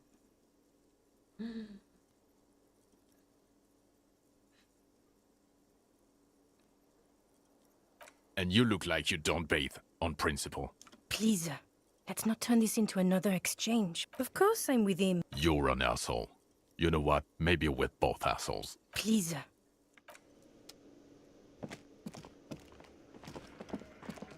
Wow.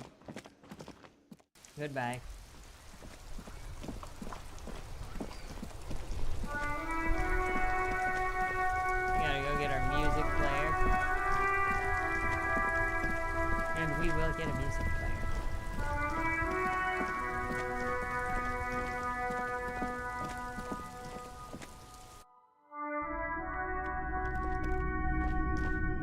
Hello, hello.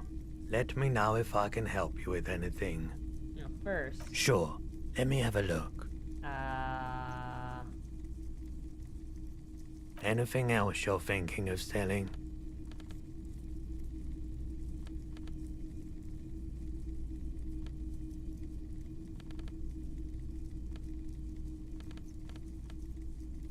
Green ape thing. I'd like to sell clothes. I'm not purchasing any more clothing at the moment. Another time, perhaps. I wanted to sell bottles. No, do I have to go to the store to sell bottles? Yeah, right. We still have those boom boxes on the shelves.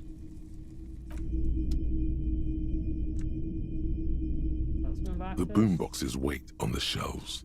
And your boombox, that gold and amber Harmon Waushi, stares at you longingly with its tape reel eyes. Sorry, man. I can't be giving out freebies. Never have, won't now. And here you are. Quality sound reproduction on the go. It'll play anything, wherever. Turn any tape into a conversation of sounds and shapes.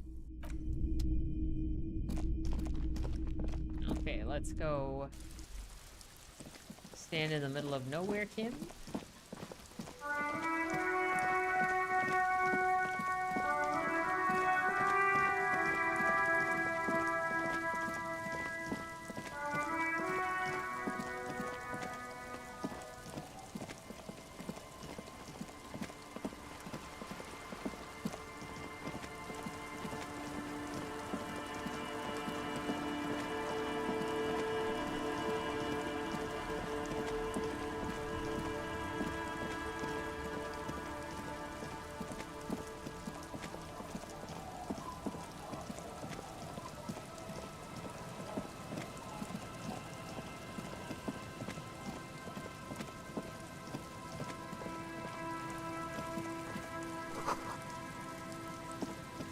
No, we're good. We're like right here. There's no one here. It's fine. It's fine.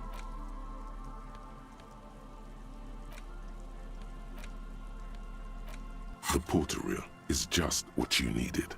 The push, command set, and the tape starts spinning. This isn't Revachon. This is a fucking village. I can almost see the elephants. The harbor. That's the son of a Kvalson crane. When this shit is done, I'm gonna tear that place up. Soldier of the Apocalypse style. Kill shit. Dogs and chickens too. Gonna run a room, Cordy. A real nice room. I don't give a shit. I'm fucking done. I'm done mentally. I'll fucking do them all in. Rape that disco cunt on the counter. You know, the dance a whore upstairs. Do it Kohoi style. Never did get that taste out of my mouth. The lieutenant presses the button marked Arrête on your porter reel. The tape stops spinning. End of recording. It seemed authentic enough. Probably recorded off the shortwave, then edited to seem more incriminating. He sounded like he was on patrol around the harbor walls.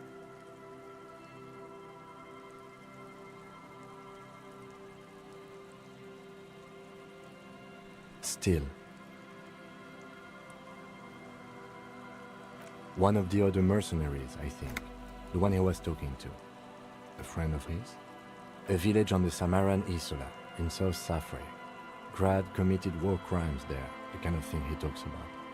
Who knows? Maybe the tattoos would have an answer. We would need to know the story of this man's service. I think we've got a few more questions for Katsuo, don't you? An intricate, it almost. Okay, alright. Done that. Alright. We will go talk to our lady friend here in a bit.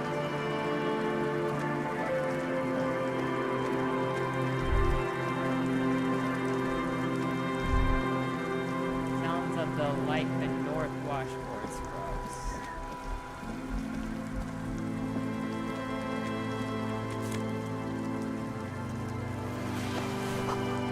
Dust-covered linens.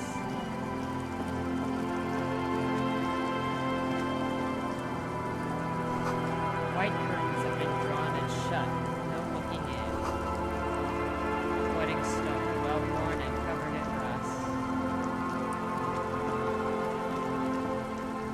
Okay, that's exactly what we're looking for, is to get over here.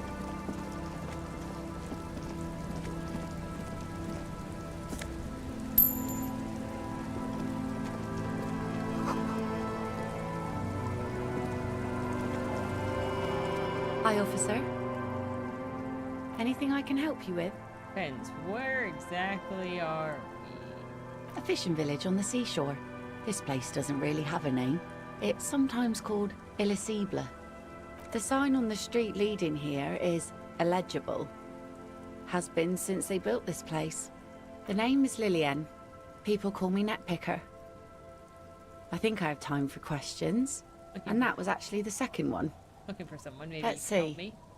Who are you looking for? Missing cryptozoologist. I don't think I know what these are. Care to elaborate? People who look for imaginary animals. People who look for animals who are hard to find. People who look for animals mainstream scientists deny the Aha! existence of. Like snowmen. Snowmen. Two odd guys have been wandering around here. Nose in sand, talking nonsense about snowmen and the like. And the like. Right. Not only snowmen, also green men, monkey men burning rhinos. You get the picture. Oh, you're getting it. And it is gorgeous. I don't really know. Further down the peninsula, I guess. I mean, that's where they were heading. Who else are you looking for besides snowmen? That's it. I'm not looking for anyone else right now. Well, how can I assist you then, officer? Nice sword.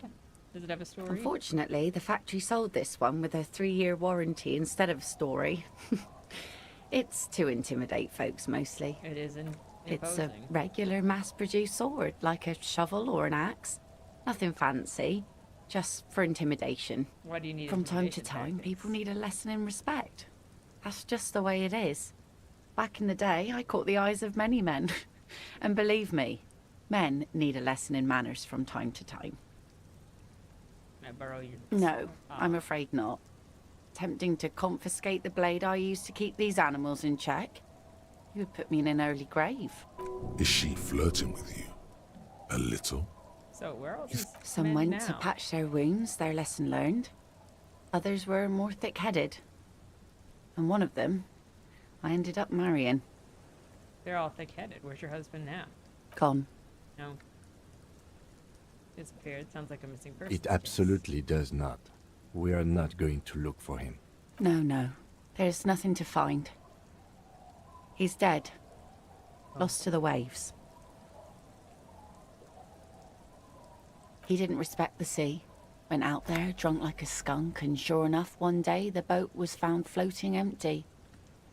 The bloated corpse turned up 2 weeks later. Now, before you tell me how sorry you are for my loss, know that it was 4 years ago, and I've moved on. There's only so much mourning you can do for a drunk with sinewy muscles. She really liked those muscles, though. It's in the way she pronounces sinewy. I shit on death. You should have thrown yourself in the waves after him. Time really is the best cure for sorrow, isn't it? It's healthy to let go and move on. You gotta keep the wheel spinning.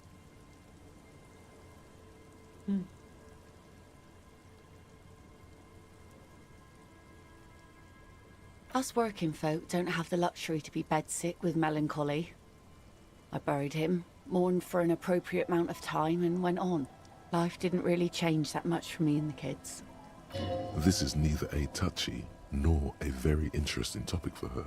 She looks like she's ready to go on a date with another, better, drunk. Ask her. Both of you could need some action. Ooh, Kim's presence makes you awkward. Don't know a good spot yet. Explore the coast. We will come back. Like I said, fish mostly. Sail the waves, take care of the kids, pick nets. Right now I'm tarring a little skiff. Sometimes I also walk to the beach to see what the sea has given up. The sea is full of surprises. I never thought the sea brought in anything particularly interesting. Walking on the beach sounds quite romantic. Oh, very. Finding pieces of glass, bits of wood. Every once in a while we get dead bodies. Human, animal, fish, other sea creatures. A mine washed ashore once. What else? Bottles, drugs also, lost cargo in general. Most of the time it's just wood and glass. Very romantic. All right. Major choice moment. You only get to ask one thing. It would be weird to say them all. Choose wisely.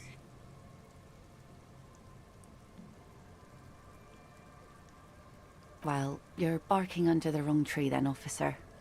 I have no interest in floaters. Seen enough of them in my life already. Very unattractive bunch. Sure is. The sun, I call her. Coated with a fresh layer of tar just yesterday. It'll take some time for it to dry, assuming the sunny days continue. Sunny days. Aye. Sunny days. You got a problem with that? No, ma'am.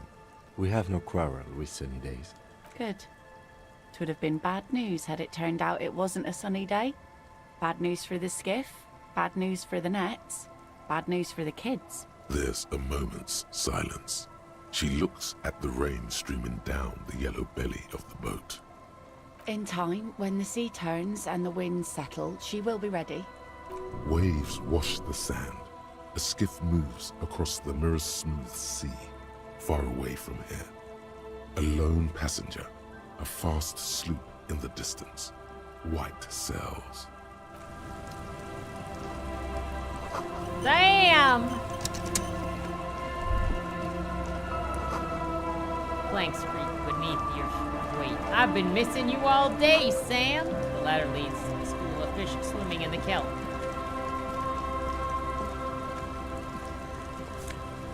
Boots. You should see how beautiful I look.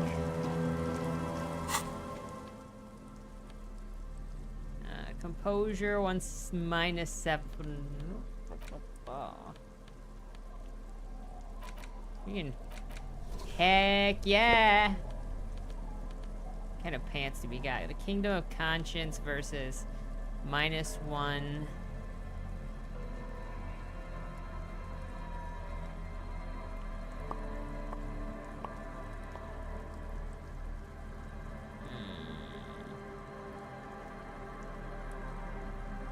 He is beauty and he's grace. Was nerding it up at the card shop. Well, I hope you had fun.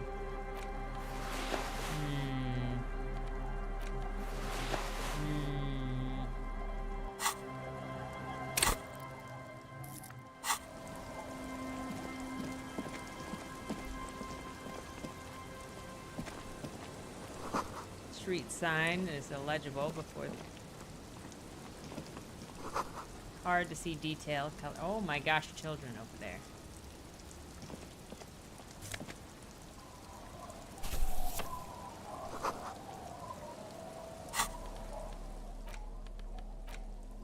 You hold in your hand the colorful primer.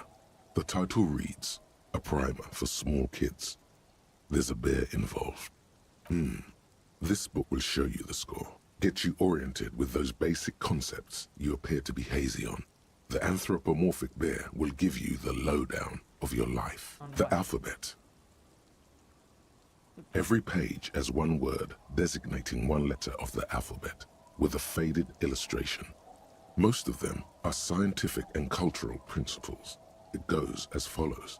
A is for azimuth. B is for Boreas. C is for cosine. D is for diamite.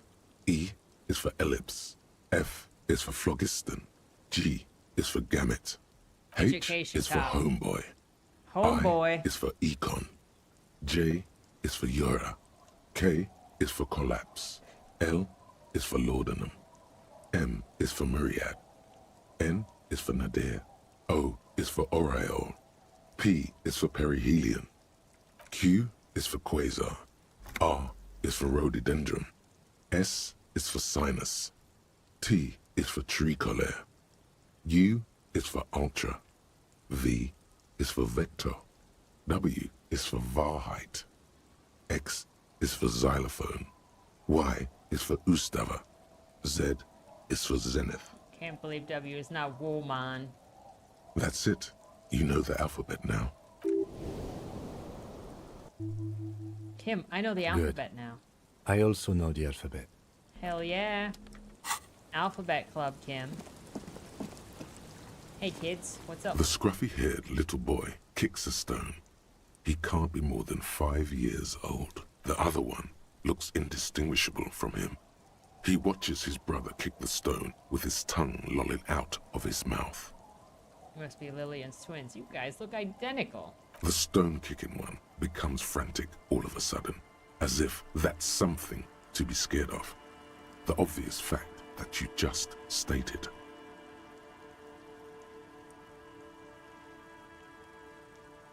He looks just like me.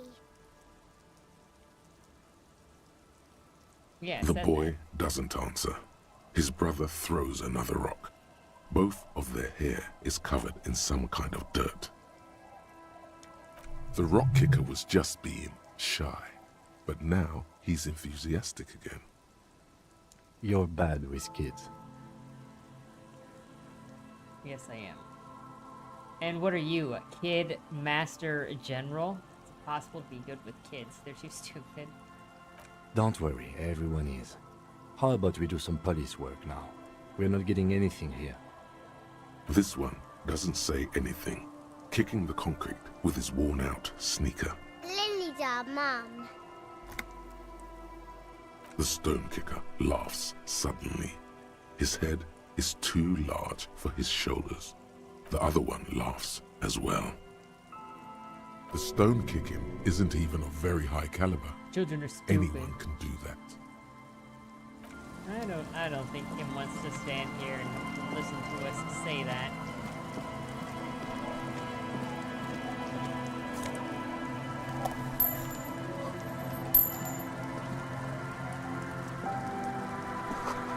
Construction material, whoever planned to build this left the house in a hurry.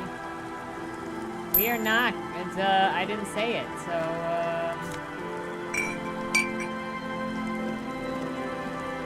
we are not child hater cop. Oh my gosh, look at all these dudes down here. Who are they? The bushes are thick and thorny. What is... Okay, we'll go over there in a second, you guys.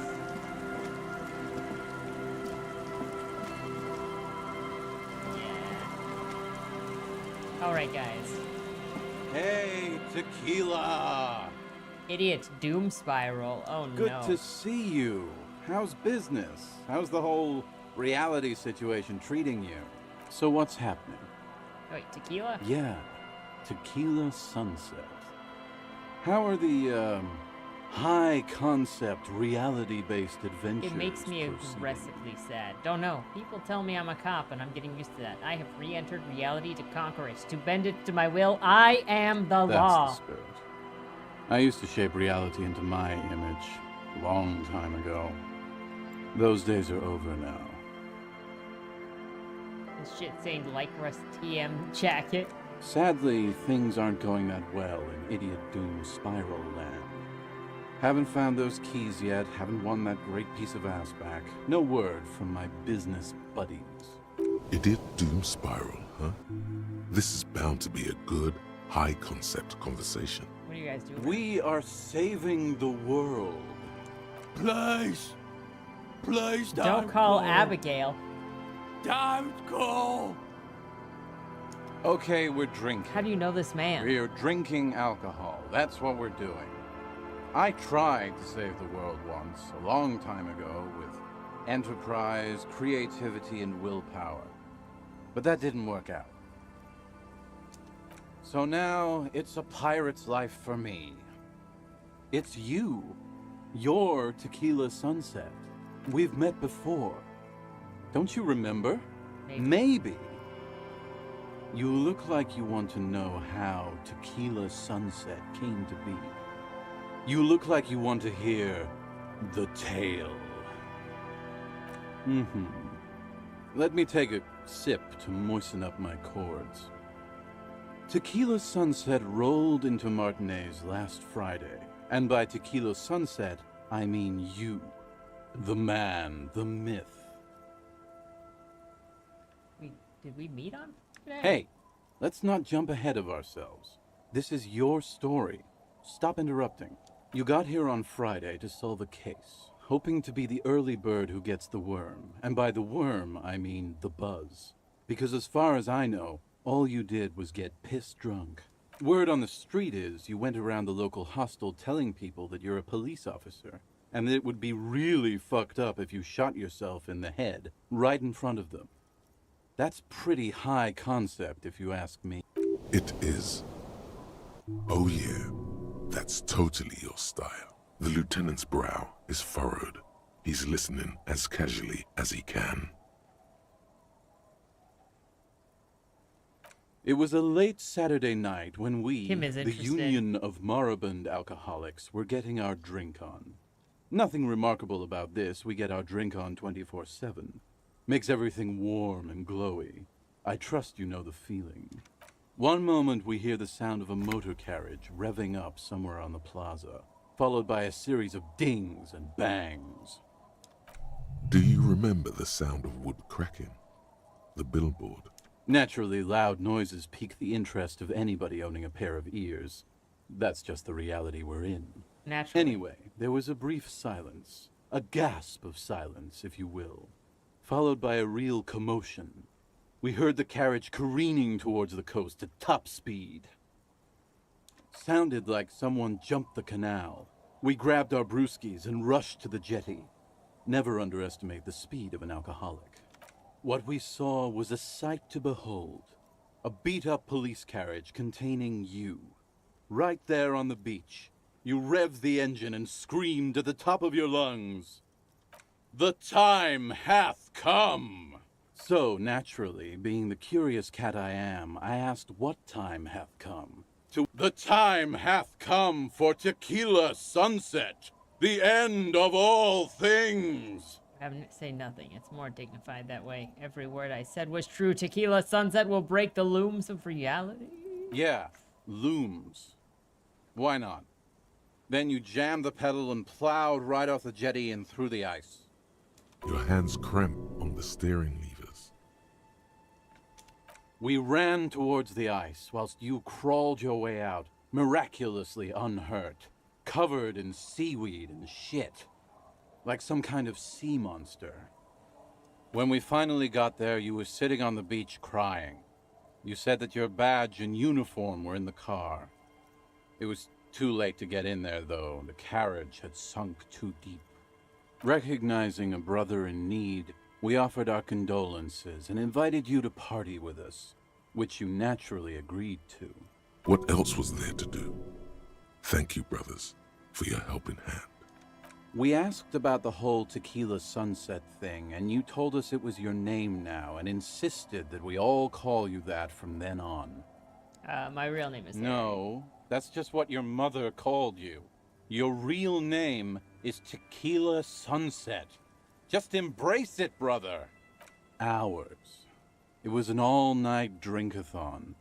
Then, at some point, I think it was Sunday morning, you got belligerent and wanted to talk about Revacholian women. How they're beautiful and also whores and so on. How one of them fucked you real bad. After a short while, you crossed the event horizon, looked sullen, got up, and left without saying anything. Wow, that's quite a story. Yeah, I bet Tequila's a fucking legend around the precinct. You must be proud to work with him.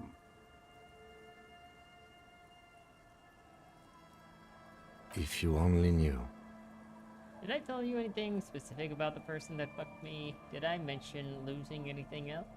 Beside your gun and your badge, you said something about your hope or heart or something. To be honest, the details are a little hazy. In retrospect, I guess you lost your motor carriage too? That's a big one. Did you? You were pretty vague about it, but you kept saying you got fucked real hard, and that we've all been fucked too. No one's fucked me. I do the fucking around here. Abigail! It seemed pretty painful, to be honest with you. If I had to guess, I'd say you're still working through some shit. Did I say anything about my colleague? You told us that they were a bunch of fucking losers whose main interest was cramping your style. No specifics, though. It was more about you that night. You were the star of the show. Did I say anything Yeah, about the case? you said it was no biggie and that you'd solve it in no time. And that you didn't need anyone to do it. You're doing it solo now. To be fair, Rainer, this game is a trip even when you have more A context. lot of cops go solo and hermit once they reach that level of alcoholism. Because of the dialogue. Yeah, you said that it was okay that you crashed your carriage because the spectral hand of the market was guiding you. This was before you started talking about how the Pinkies were always trying to fuck you. Did you get a read on what kind of cop I was? You kept calling yourself a goddamn superstar who'd cleared 501 cases. No thanks to the squares at the precinct, as you put it. It's a hard thing for a man to confront his past. That's why I avoid mine at all costs. Whoop-de-doo. So now I'm a fucking storyteller. Right, why not? Better than a beach bum. Yes. Want to tell me about how you became an idiot to doom spiral? It depends, really. Are you willing to help me out? The gleam in his eyes and the slouch in his posture is so incredibly familiar. You might get scammed here. I have a feeling that this is going to cost me a lot. No, the reality of the situation requires a rather modest contribution. A little motivational package. I don't want it, man. I need it. Can't tell stories without it. Dry stories are boring. So, have you got anything for good old idiot Doom Spiral? A bottle for a story. Seems fair to me. Classy. Hey, Spiral Boy, you gonna share that? Don't call Abigail! Shut up, guys. What did you do to I'm that telling man, a story Abigail? here. Something happened to you. Something happened to me, too. My actual name is George. But around here, you already know. I was once a reasonably high net worth individual. A founder/junior partner at a high concept creative services agency. When my story begins, I had just landed a major contract with an insurance firm. I used the profits from my agency to finance what I called a cultural incubator. Abstract value generation, value per person, high concept stuff. I developed the paradigm, worked within the paradigm, but the burden of leadership weighed heavily on me. So I went jogging every so often to keep myself sane. Wait, how many people did you have working for you? 22 full-time employees, an all-star team, a potentially historical set of individuals. Did the jogging It did. help? With my trusty Sansarique tracksuit, I felt like I could conquer the world. But now dreams are worn thin, much like my tracksuit. One day I left on my evening run, as you may know, it's impossible to clear your head when you're distracted by the sound of keys jangling in your pockets. His eyes are clouded, his dilated blood vessels encircling his irises like stinging brambles. His eyes are your eyes. So I removed the key ring and put the keys for the front gate and the apartment into different pockets to stop the jangling, you see? At least, that was the plan. I was halfway done with my usual lap when it started to rain. The reality situation became very wet, very quickly. I made my way back home and discovered that I didn't have the key to the front gate. I'd mixed it up with the key to the letterbox, which was useless. Naturally, the situation required me to climb over the gate, which I did. There was no climbing down because I slipped and landed on my ass. Ouch, indeed. Reality was looking rather grim just then. Me lying on my ass in a mud pit in the middle of a heavy shower. But when life knocked me down, I always got up. So I made my way across the yard. Standing in front of my apartment door, fumbling with my pockets, I realized that I'd also forgotten my apartment key. I wish I were, Tequila. I wish I were. Instead of my apartment key, I'd taken the key to the office. I rang my neighbors' buzzers. It was late, and most of them didn't even answer. Those who did assumed I was trying to sell them something and hung up before I could even explain the situation. People are naturally wary of ad men, you see. One moment someone chats you up, 5 minutes later you've bought a box of edible lingerie and a strap-on. I don't begrudge them, especially since I was known to be one of the best. Just then, I experienced a moment of clarity. I still had the key to my office. I could wait out the storm there. But when I reached my office, I remembered that I'd asked one of my producers to change the locks that day. And since I hired only the best, he'd already done it, and I couldn't get in. Anyway, long story short, life spiraled out of control. I haven't gotten into my apartment for years, and my girlfriend left me because she didn't want to date a homeless man. The company, well, you see where I'm going with this. He pinches his thigh as if to check whether this reality is the reality. So, now you've heard my tragic tale. What do you think?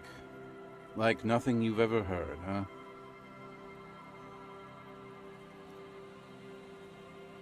Tequila, I've thought about this series of events for a long time. If there was anything else to it, I would have thought of it by now. Why didn't you go to the authorities? Well, at one point they came to me, but, you know, I didn't have any ID on me, so they tossed me in jail for 2 days. I can't say it increased my faith in the RCM. No offense, gentlemen.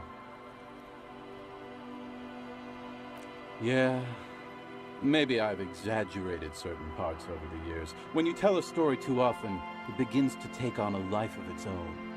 But what matters is that it's true to my subjective experience. Anyway, that was all the story one bottle gets you. Truly, he has the soul of an artist. Good fucking question, Tequila. If I knew the answer, you think I'd be hanging out on a beach in this formerly premium but now extremely dirty two-piece lycra tracksuit? I used to own my reality situation. My business buddies and I had our own creative services agency.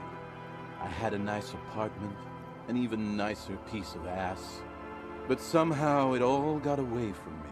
Now I can't hang on to anything.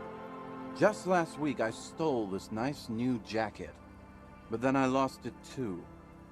The only things I haven't lost are these two drunks. A lost jacket? Sounds like a mystery you could look into. What was the name of your agency? What's up with the tracksuit? What about the other drunks? What's this about a lost jacket? My agency. Now. The Boom Boom the Room? The Boom Boom Room. Heck yeah. Our concept was combining high art with the lowest forms of marketing. The color red, breasts, and oil painting. I convinced my partners to reinvest some of our profits in an even more high-concept cultural incubator called Thin Air. The artists were happy, the clients were happy. I was financing a group of poets in East Rebishal who were developing a new universal poetic language. But then it all went to shit. Sounds intriguing. What say you, Art Cop? Art cop. Mixing oil paints and breasts to make ads isn't high art, it's just cynical wankery. This so high concept, I have no idea what it means. Man, mixing high and low commodification culture, this is extremely my shit. I know! It was fucking awesome! Too bad I went on a jog, unleashing a cascade of doom that washed it all away. What? You've never seen 100% Lycra before? Go on, feel that primo material. You really shouldn't touch it. That might be the right idea. This here is one of the last of its kind. Should probably be in a museum, honestly. Can't get it anymore. It was too They're primo, Slavs, they even can't help for it. Brod. Wow, you're lucky. He never lets me feel it. That's because your paws are fucking filthy, Rosemary. We're right next to the bay. You could wash them any time. My fellow members of the Union of Moribund Alcoholics? They're exactly what they look like. Hey, tequila! You want to buy some speed? Shut the fuck up, Rosemary. He's a cop, remember? I thought he was a cool cop. Don't call Abigail. And this is Abs. So yeah, that's basically us. We drink together. Tequila, it's a verifiable tragedy. It was practically brand new. Sure, it didn't really go with my Lycra threads, but it did itch a lot less. Say, you're a detective, right? Maybe you can help old Doom Spiral out. Solve the case of the missing jacket. What do you say, Tequila? If I knew where I lost it, don't you think I'd have it? I mean, maybe I was up by the boardwalk, or walking along the beach, or checking out the abandoned fish market. Somewhere north of here, that's for sure. You could ask around, see if anyone's seen it. I'm all ears, Tequila. What's in a name? Hey, Spiral Boy, you gonna share that? Don't call Abigail. Shut up, guys. I'm telling a story here. Something happened to you. Something happened to me, too. My actual name is George. But around here, you already know. I was once a reasonably high... So you don't want to just hear the same story again? Okay, I do. But as you can see, my fuel tank is running quite low. If you catch my drift.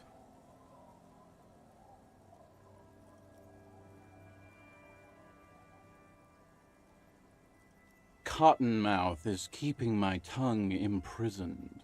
You too, Tequila.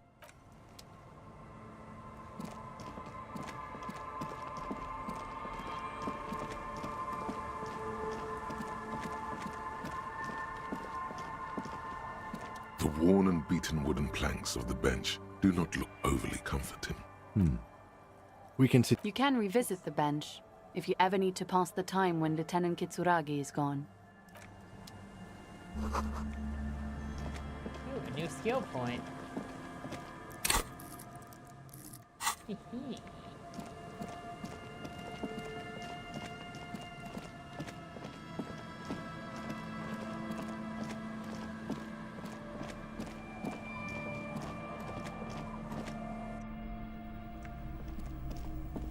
This is the one I was already in. Looks like it.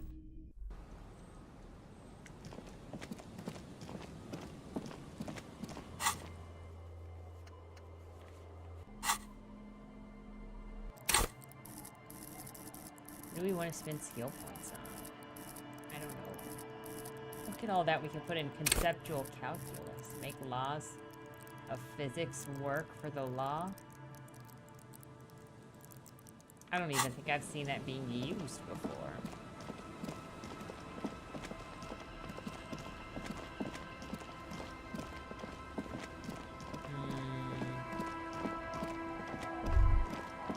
A drop in temperature, an easy flow of air, an empty street. Before you, a thoroughfare unjammed with lorries. No more drivers smoking on hitch steps. Just silence. Chemically sweetened. Across the road, a forgotten bus stop. Corrosion has opened a hole in its roof. An elm tree watches over the building. Its branches are dripping with rain and snow. The road is smooth and motley. Craters filled with a black asphalt. The asphalt, first laid, is grey already. A row of tenements are under construction in the distance. Or the people who live across the road. A tub warm with water, white with soap. A man bathes while radio waves transmit the lottery numbers. 4, 18, 21, 4, 1. A modern washing machine rattles a drawer full of silverware. Number 312D. Young girls used to come here, huddled up, hoping for more warmth than their thin coats give them. The bus took them to school. It has not run for 8 years. There were not enough girls to sustain its cost. Craters pocked the surface. Children played in them until heavy trucks full of black pitch rolled in. The landowners have filled the craters with money. It is a vital artery of the flow of trade. There's one bump on the road. A dead dog lies flat about 200 paces away, right at the turn. Tragedy comes from the wheels of a fast RCM vehicle, hurrying to work. The cold washes over you. The sound of the sea has grown distant. The wind moves the aerosol.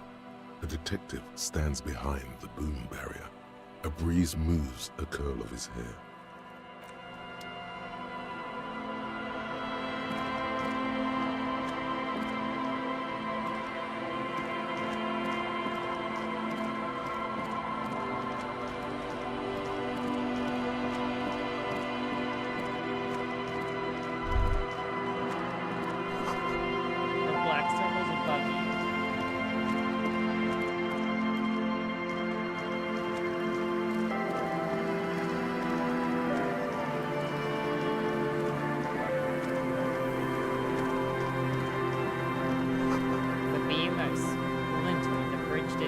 On its own, artillery broke it.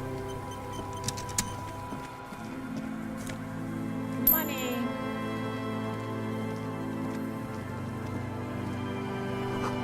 Rear tire of a motorcade.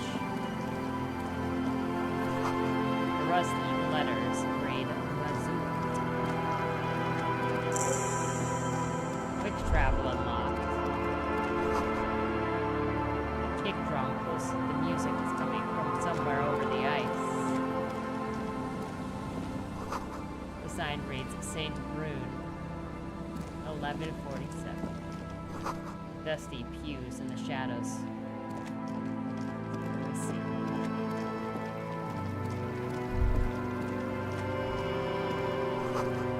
Full of holes.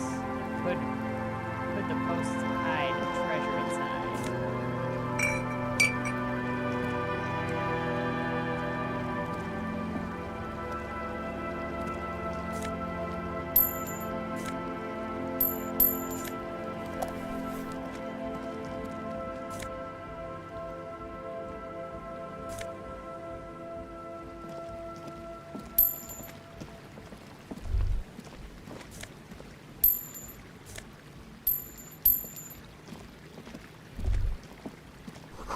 Before you, a drawbridge that can only be lowered from the other side.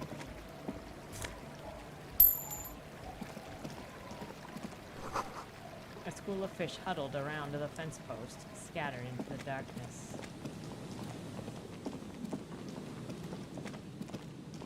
Heavy wooden doors, more than twice your height, stand shut in front of you. The rectangular sea-worn ornamentation appears in stark contrast to the padlock, carelessly drilled into the wood. Nothing happens, only the sound of the padlock rattling against the door. I don't think that's going to work.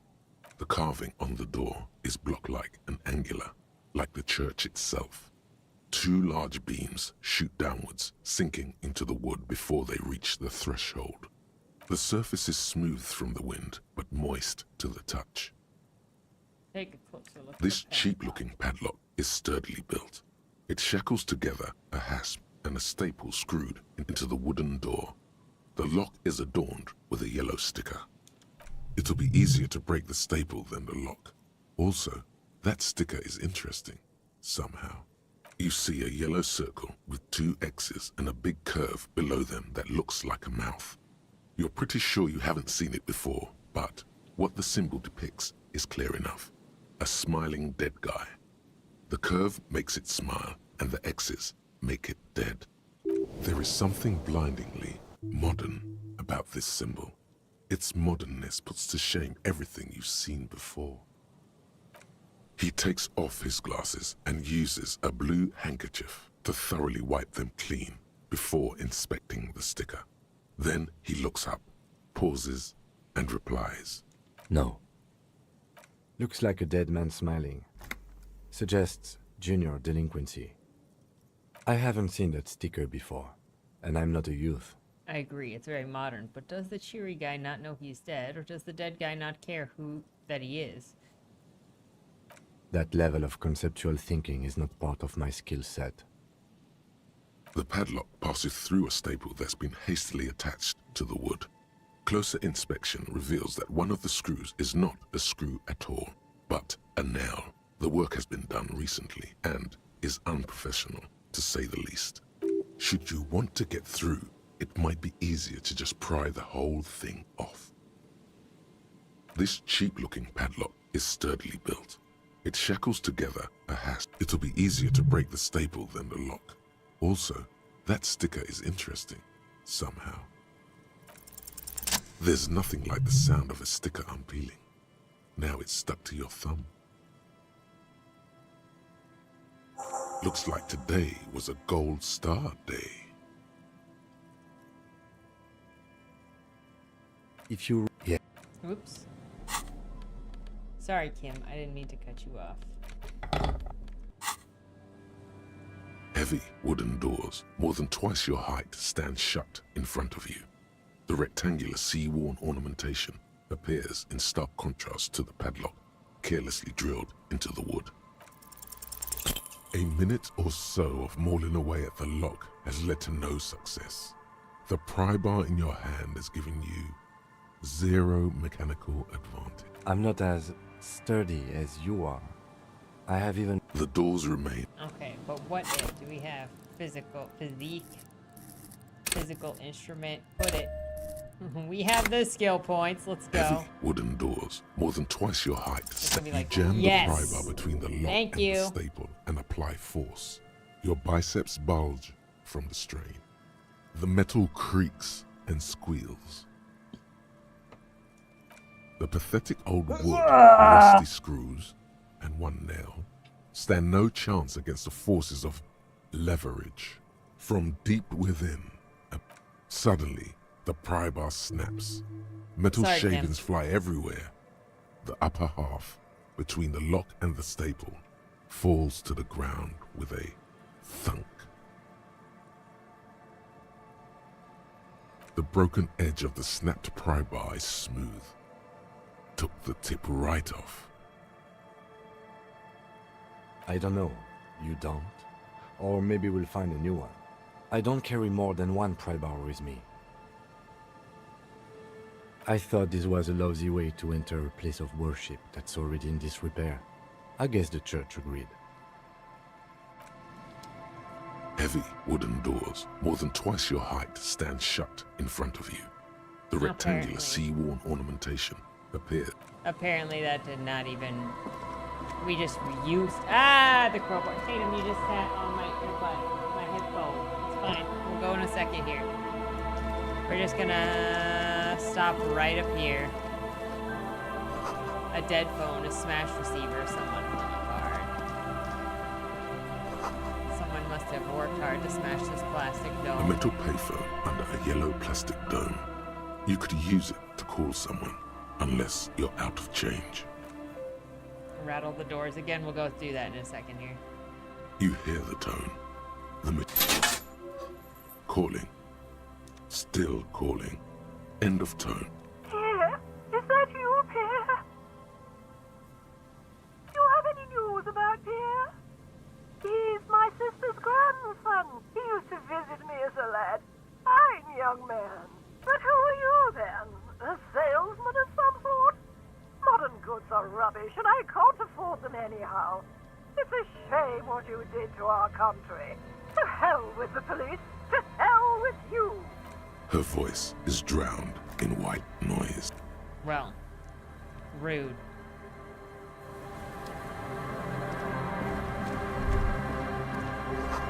Imagine why become terrible sometimes. Heavy, wooden, nothing happens. Only the... I don't think that's going to... Nothing happens. I don't think that's good.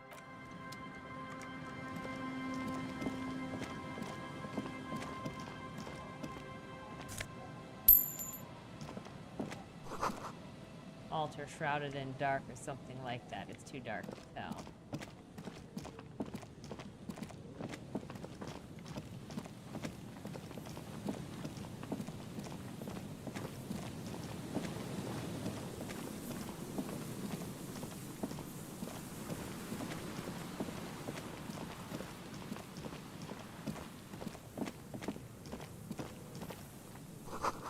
This barrel has been recently discarded and it smells like fuel. I didn't even go up here, whatever is up here. On the dock. We'll look at the dock and then we'll go and stop by that back door area thing, assuming that this doesn't lead up to more things.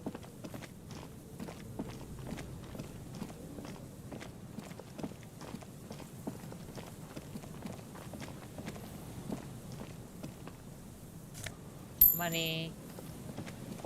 Someone has left an unidentifiable article of clothing on the cloth, if you can still call it that. Makes a soft crunching sound as you thrust your finger into it. It's streaked with dried seagull shit and tangled with pieces of seaweed. A dangling arm suggests that there might be a jacket beneath the crust of filth. Please tell me you're not taking that with you. I think this is the jacket the Idiot Doom Spiral guy wanted me to find. I'm sure he'll be thrilled to have it returned.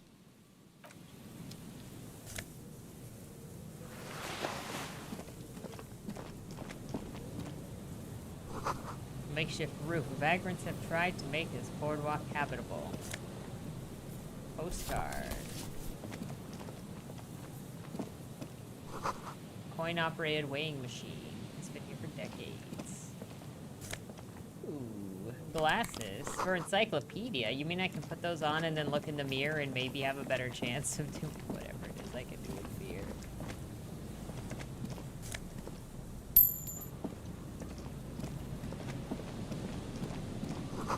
Big wine canister. Oh. The smell. It's awful and no. familiar. It doesn't help. You can still smell. Keep it in now. Don't overreact. Don't you recognize it? That hideous pungency. That faintly cloying sweetness. Only death smells like that. Something cold wakes in the pit of your stomach. The lieutenant has already brought a handkerchief to his nose.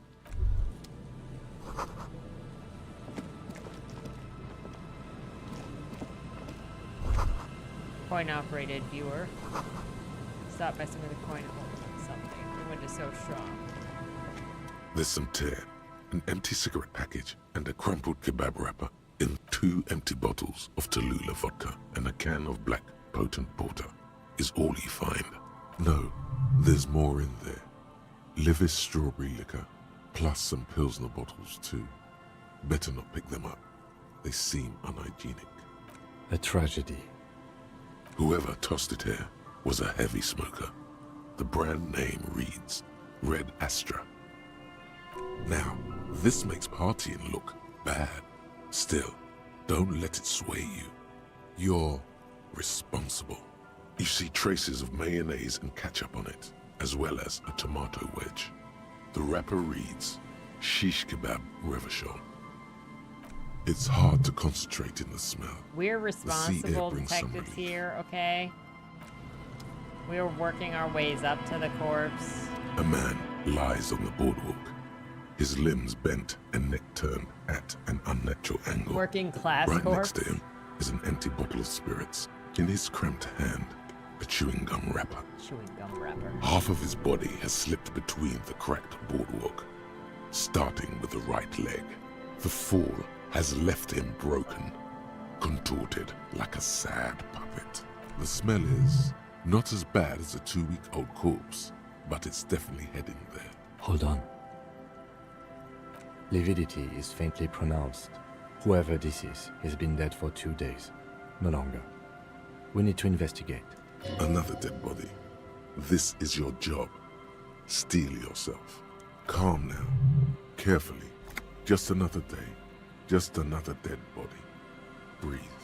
He's wearing mud-caked boots, beige trousers, and an old brown leather jacket with a bright blue lining. There are traces of kebab sauce on his chest. The leather jacket suits him well. It must be custom made. You find some sunflower seeds and a rain-soaked library card folded into 2. His jacket feels sodden and heavy under your hand. Good. We should take a look at that library card after this is done. The man has fallen through a crack in the boardwalk and hit his head against the metal bench. Coagulated blood covers his black hair. One of his feet is still dangling through the hole. You have to be quite inebriated to fall that bad. Well over a liter of pure ethanol. 3 bottles of wine or 1.5 of spirits. His expression is dull, like the sea behind him. Drops of water shining on his moustache. His eyes, empty and wide, look frightening in their frozen gaze. Height, 170 to 175 centimeters. Curly hair, stout build. Age, approximately 50 to 60 years. There's some dried blood on the metal bench, right where the corpse's head rests. The floorboards are rotten and slippery wet around the hole. An empty bottle lies nearby. A chewing gum wrapper is clutched in his fist. A dried chunk of blood covers the hair at the back of his head. An open wound. It's sticky and cold to your touch. I don't see any other major wounds, do you? Seems like the head wound was fatal. It's exactly the shape of the bench. They screech under your feet ominously. It's hard to say whether the dead man's weight was the cause of the boardwalk to break. It definitely looks fragile. You see waves churning below. Something cracks beneath your feet. A .75-liter Tallulah vodka with its cap missing. There's hardly anything left inside. It's mid-market spirits with a slight touch of menthol. The man meant to enjoy himself, have a good time. Tear all around us. Grabowski spearmint chewing gum. Green leaves on the cover. The man's mouth is half agape from the terror of the fall. The blackness of death. Stench. Yay! You think you see white Congratulations, Monty. chewing gum too. Confirmed. Nearly the whole pack is there. Solidified on his lower rear teeth. He ate the whole pack, right? It's to cover the smell of alcohol before going home. The worst thing is, I've seen it before. Almost the same scenario, even the chewing gum. The entire boardwalk creaks in the wind as you take a step back. Looks like one of the locals. He'd have to know this spot to come here. You don't... But that's just a lazy assumption. What do you think? At least this man knew how to party. Imagine the same scene without the bottle. Now that would be just sad. We do know that he was married.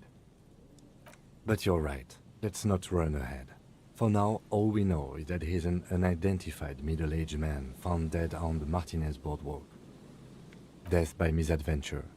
He slipped and fell through the boardwalk. A truly unfortunate accident. If it wouldn't have been for that bench, he'd be alive. It does seem to be a pretty straightforward misadventure, although there's still a question of identifying the body. From where I stand, I can see 2 options. We either take the case and follow the leads to identify the body on our own, Or we report back to the station and leave this for our colleagues to handle.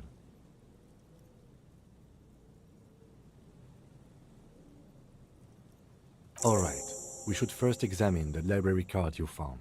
Then we can call the station from my kinema.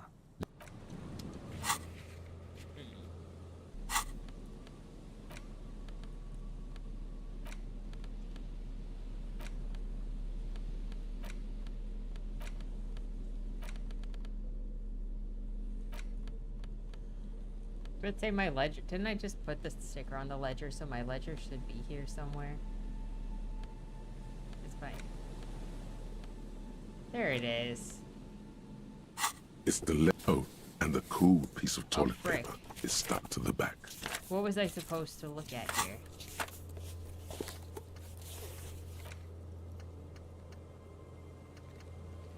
Go to your inventory. Okay, I'm just looking at the ledger. It's just toilet paper sticking to the back of the plastic clipboard. You can take it off if you want. Still wet, the toilet paper peels off the plastic easily.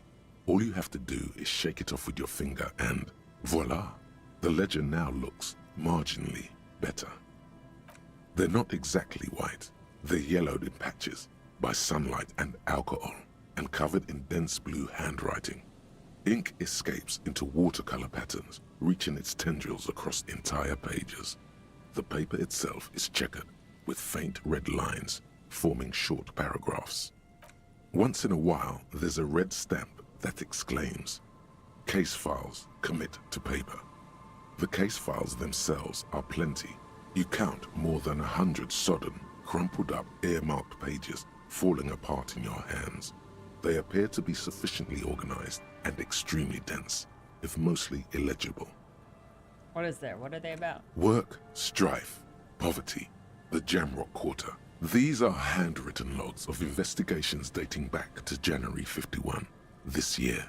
The exact number is hard to estimate due to missing pages and an odd naming convention. But there are at least 20, maybe 30 cases undertaken, not completed, mind you. It's the middle of March. You have attempted 2 cases a week on average. What do you mean? Is that all? That's it? It's 2 cases a week. A good caseload, Lieutenant, is 2 cases. There was a mention of a naming convention here. Count to the pages. I have to open an official case. Is there room? Huh? 2 complex cases to undertake is a lot, yes. You really have to push yourself. I would not suggest it, lest you start making mistakes. 2 cases a week appears to have been my load, Lieutenant. I'm not sure I completed them, though. Arson, petty theft, spousal abuse. Handwritten logs on dozens of investigations date back to January 5th. Yes, it appears you employ a, shall we say, robust yet literary system. Each investigation has its case number written on the margins. Yet, still more tellingly, most are accompanied by a name. A title, one might say even. One that draws inspiration from snoop fiction and vespertine cop show staples. Oh, they're written in capital letters. Yes, all caps. One is called The Next World Mural. Another, The Square Bullet Hole Murders. Another yet, The Unsolvable Case. Others appear more light-hearted. The guys on a couch in an unexpected location, and the murder at the Uka Parlor. Even the rare article-free collapsing tenement. Murder features prominently throughout. You like this grimy murdering, don't you? Wish there was one in there about a drug den. You love those. Gets the blood pumping. It's going to take an effort to piece these case files together, but it can be done. Once you're done inspecting them up close. Yeah, my cases appear to employ some kind of naming convention. You mean the alphanumeric? Officer, precinct, time of arrival at the scene? No, I mean a non-numeric one. Oh, you mean the titular? Yes, well, so do I. In our defense, almost everyone in the RCM does. It's a holdover from the early days of the RCM, right after the revolution, when the organization had little idea how to do things. It persists in an unofficial capacity, Officers use these titles to refer to their work among themselves. I seem to have named this a case, the Square Bullet Hole Murders. Again, in your defense, I seem to have named one the man with the hole in his head. That was a real person. His death was real. Still, I named it that, to amuse myself. I pray his loved ones never find out. Rail spiked through the head. He died. It was a workplace accident. I have to open an official case. There is, for precisely one more. 15 pages near the end remain untouched by the damage. The checkered grid forms a structure of passages, breaking the case into subtasks to accomplish.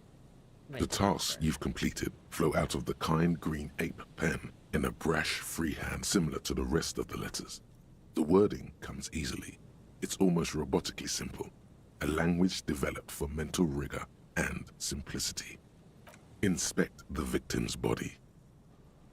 Get the body down. Interview the cafeteria manager. It's not exactly poetry, but poetry would be out of place. A satisfying slash sounds across the paper. You're done, it seems to say. And you, and you. You're a swashbuckler with that pen, Harry, and it feels good. Feels like completion. Things to be done and things already done. The composition of reality. This is an extremely useful tool for a detective of the citizens' militia. Now all that remains is to name the case. Lieutenant, have you by any chance named our case? No, actually. Any ideas? The Furies are at home in the mirror, setting sun, shit on a stick.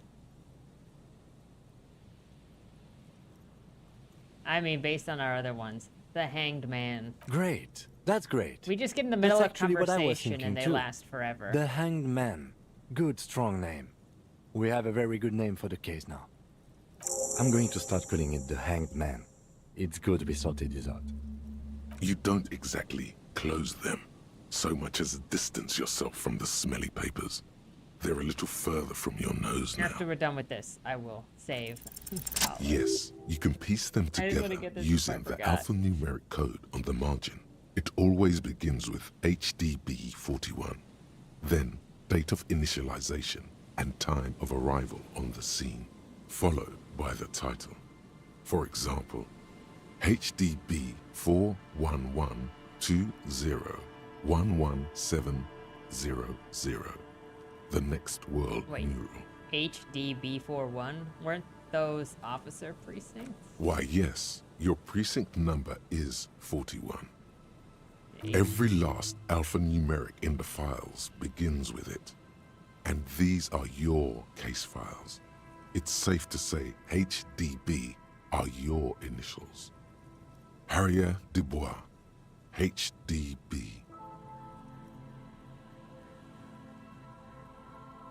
This one is relatively easy to reconstruct. Overnight on 1202, a graffito, nay, a mural, appears on an 8-story tenement overlooking central Jamrock. The building is a sparsely inhabited ghost tower, part of a failed real estate development called Grand Couronne. The mural is enormous. 2 silhouettes, a man and a woman, are kissing. The text cut into their form reads, "True love is possible only in the next world. For new people, it is too late for us. Wreak havoc on the middle class.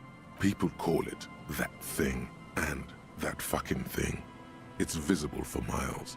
In 2 days, the station's complaints desk gets clogged with requests to remove the bummer. You and your partner are assigned to the case. The graffito crew is easy to track down. Only the bell lectures have the literage of industrial paint to cover the surface. One of the graffito artists is rumored to be rich. They take responsibility for the execution, but not the design. The ideologue of the next world mural, as the crew calls it, remains an unknown. The crew agrees to clean up after themselves. However, your partner, JV, is against the removal, citing public support for conservation.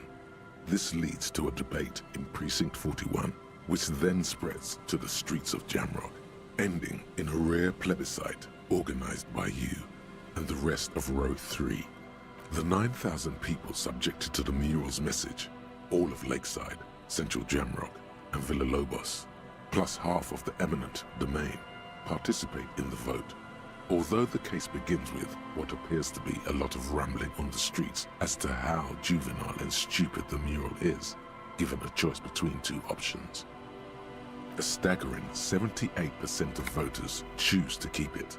Turns out the opposition were a loud minority, and that love truly is possible in the next world for new people, and it is too late for us.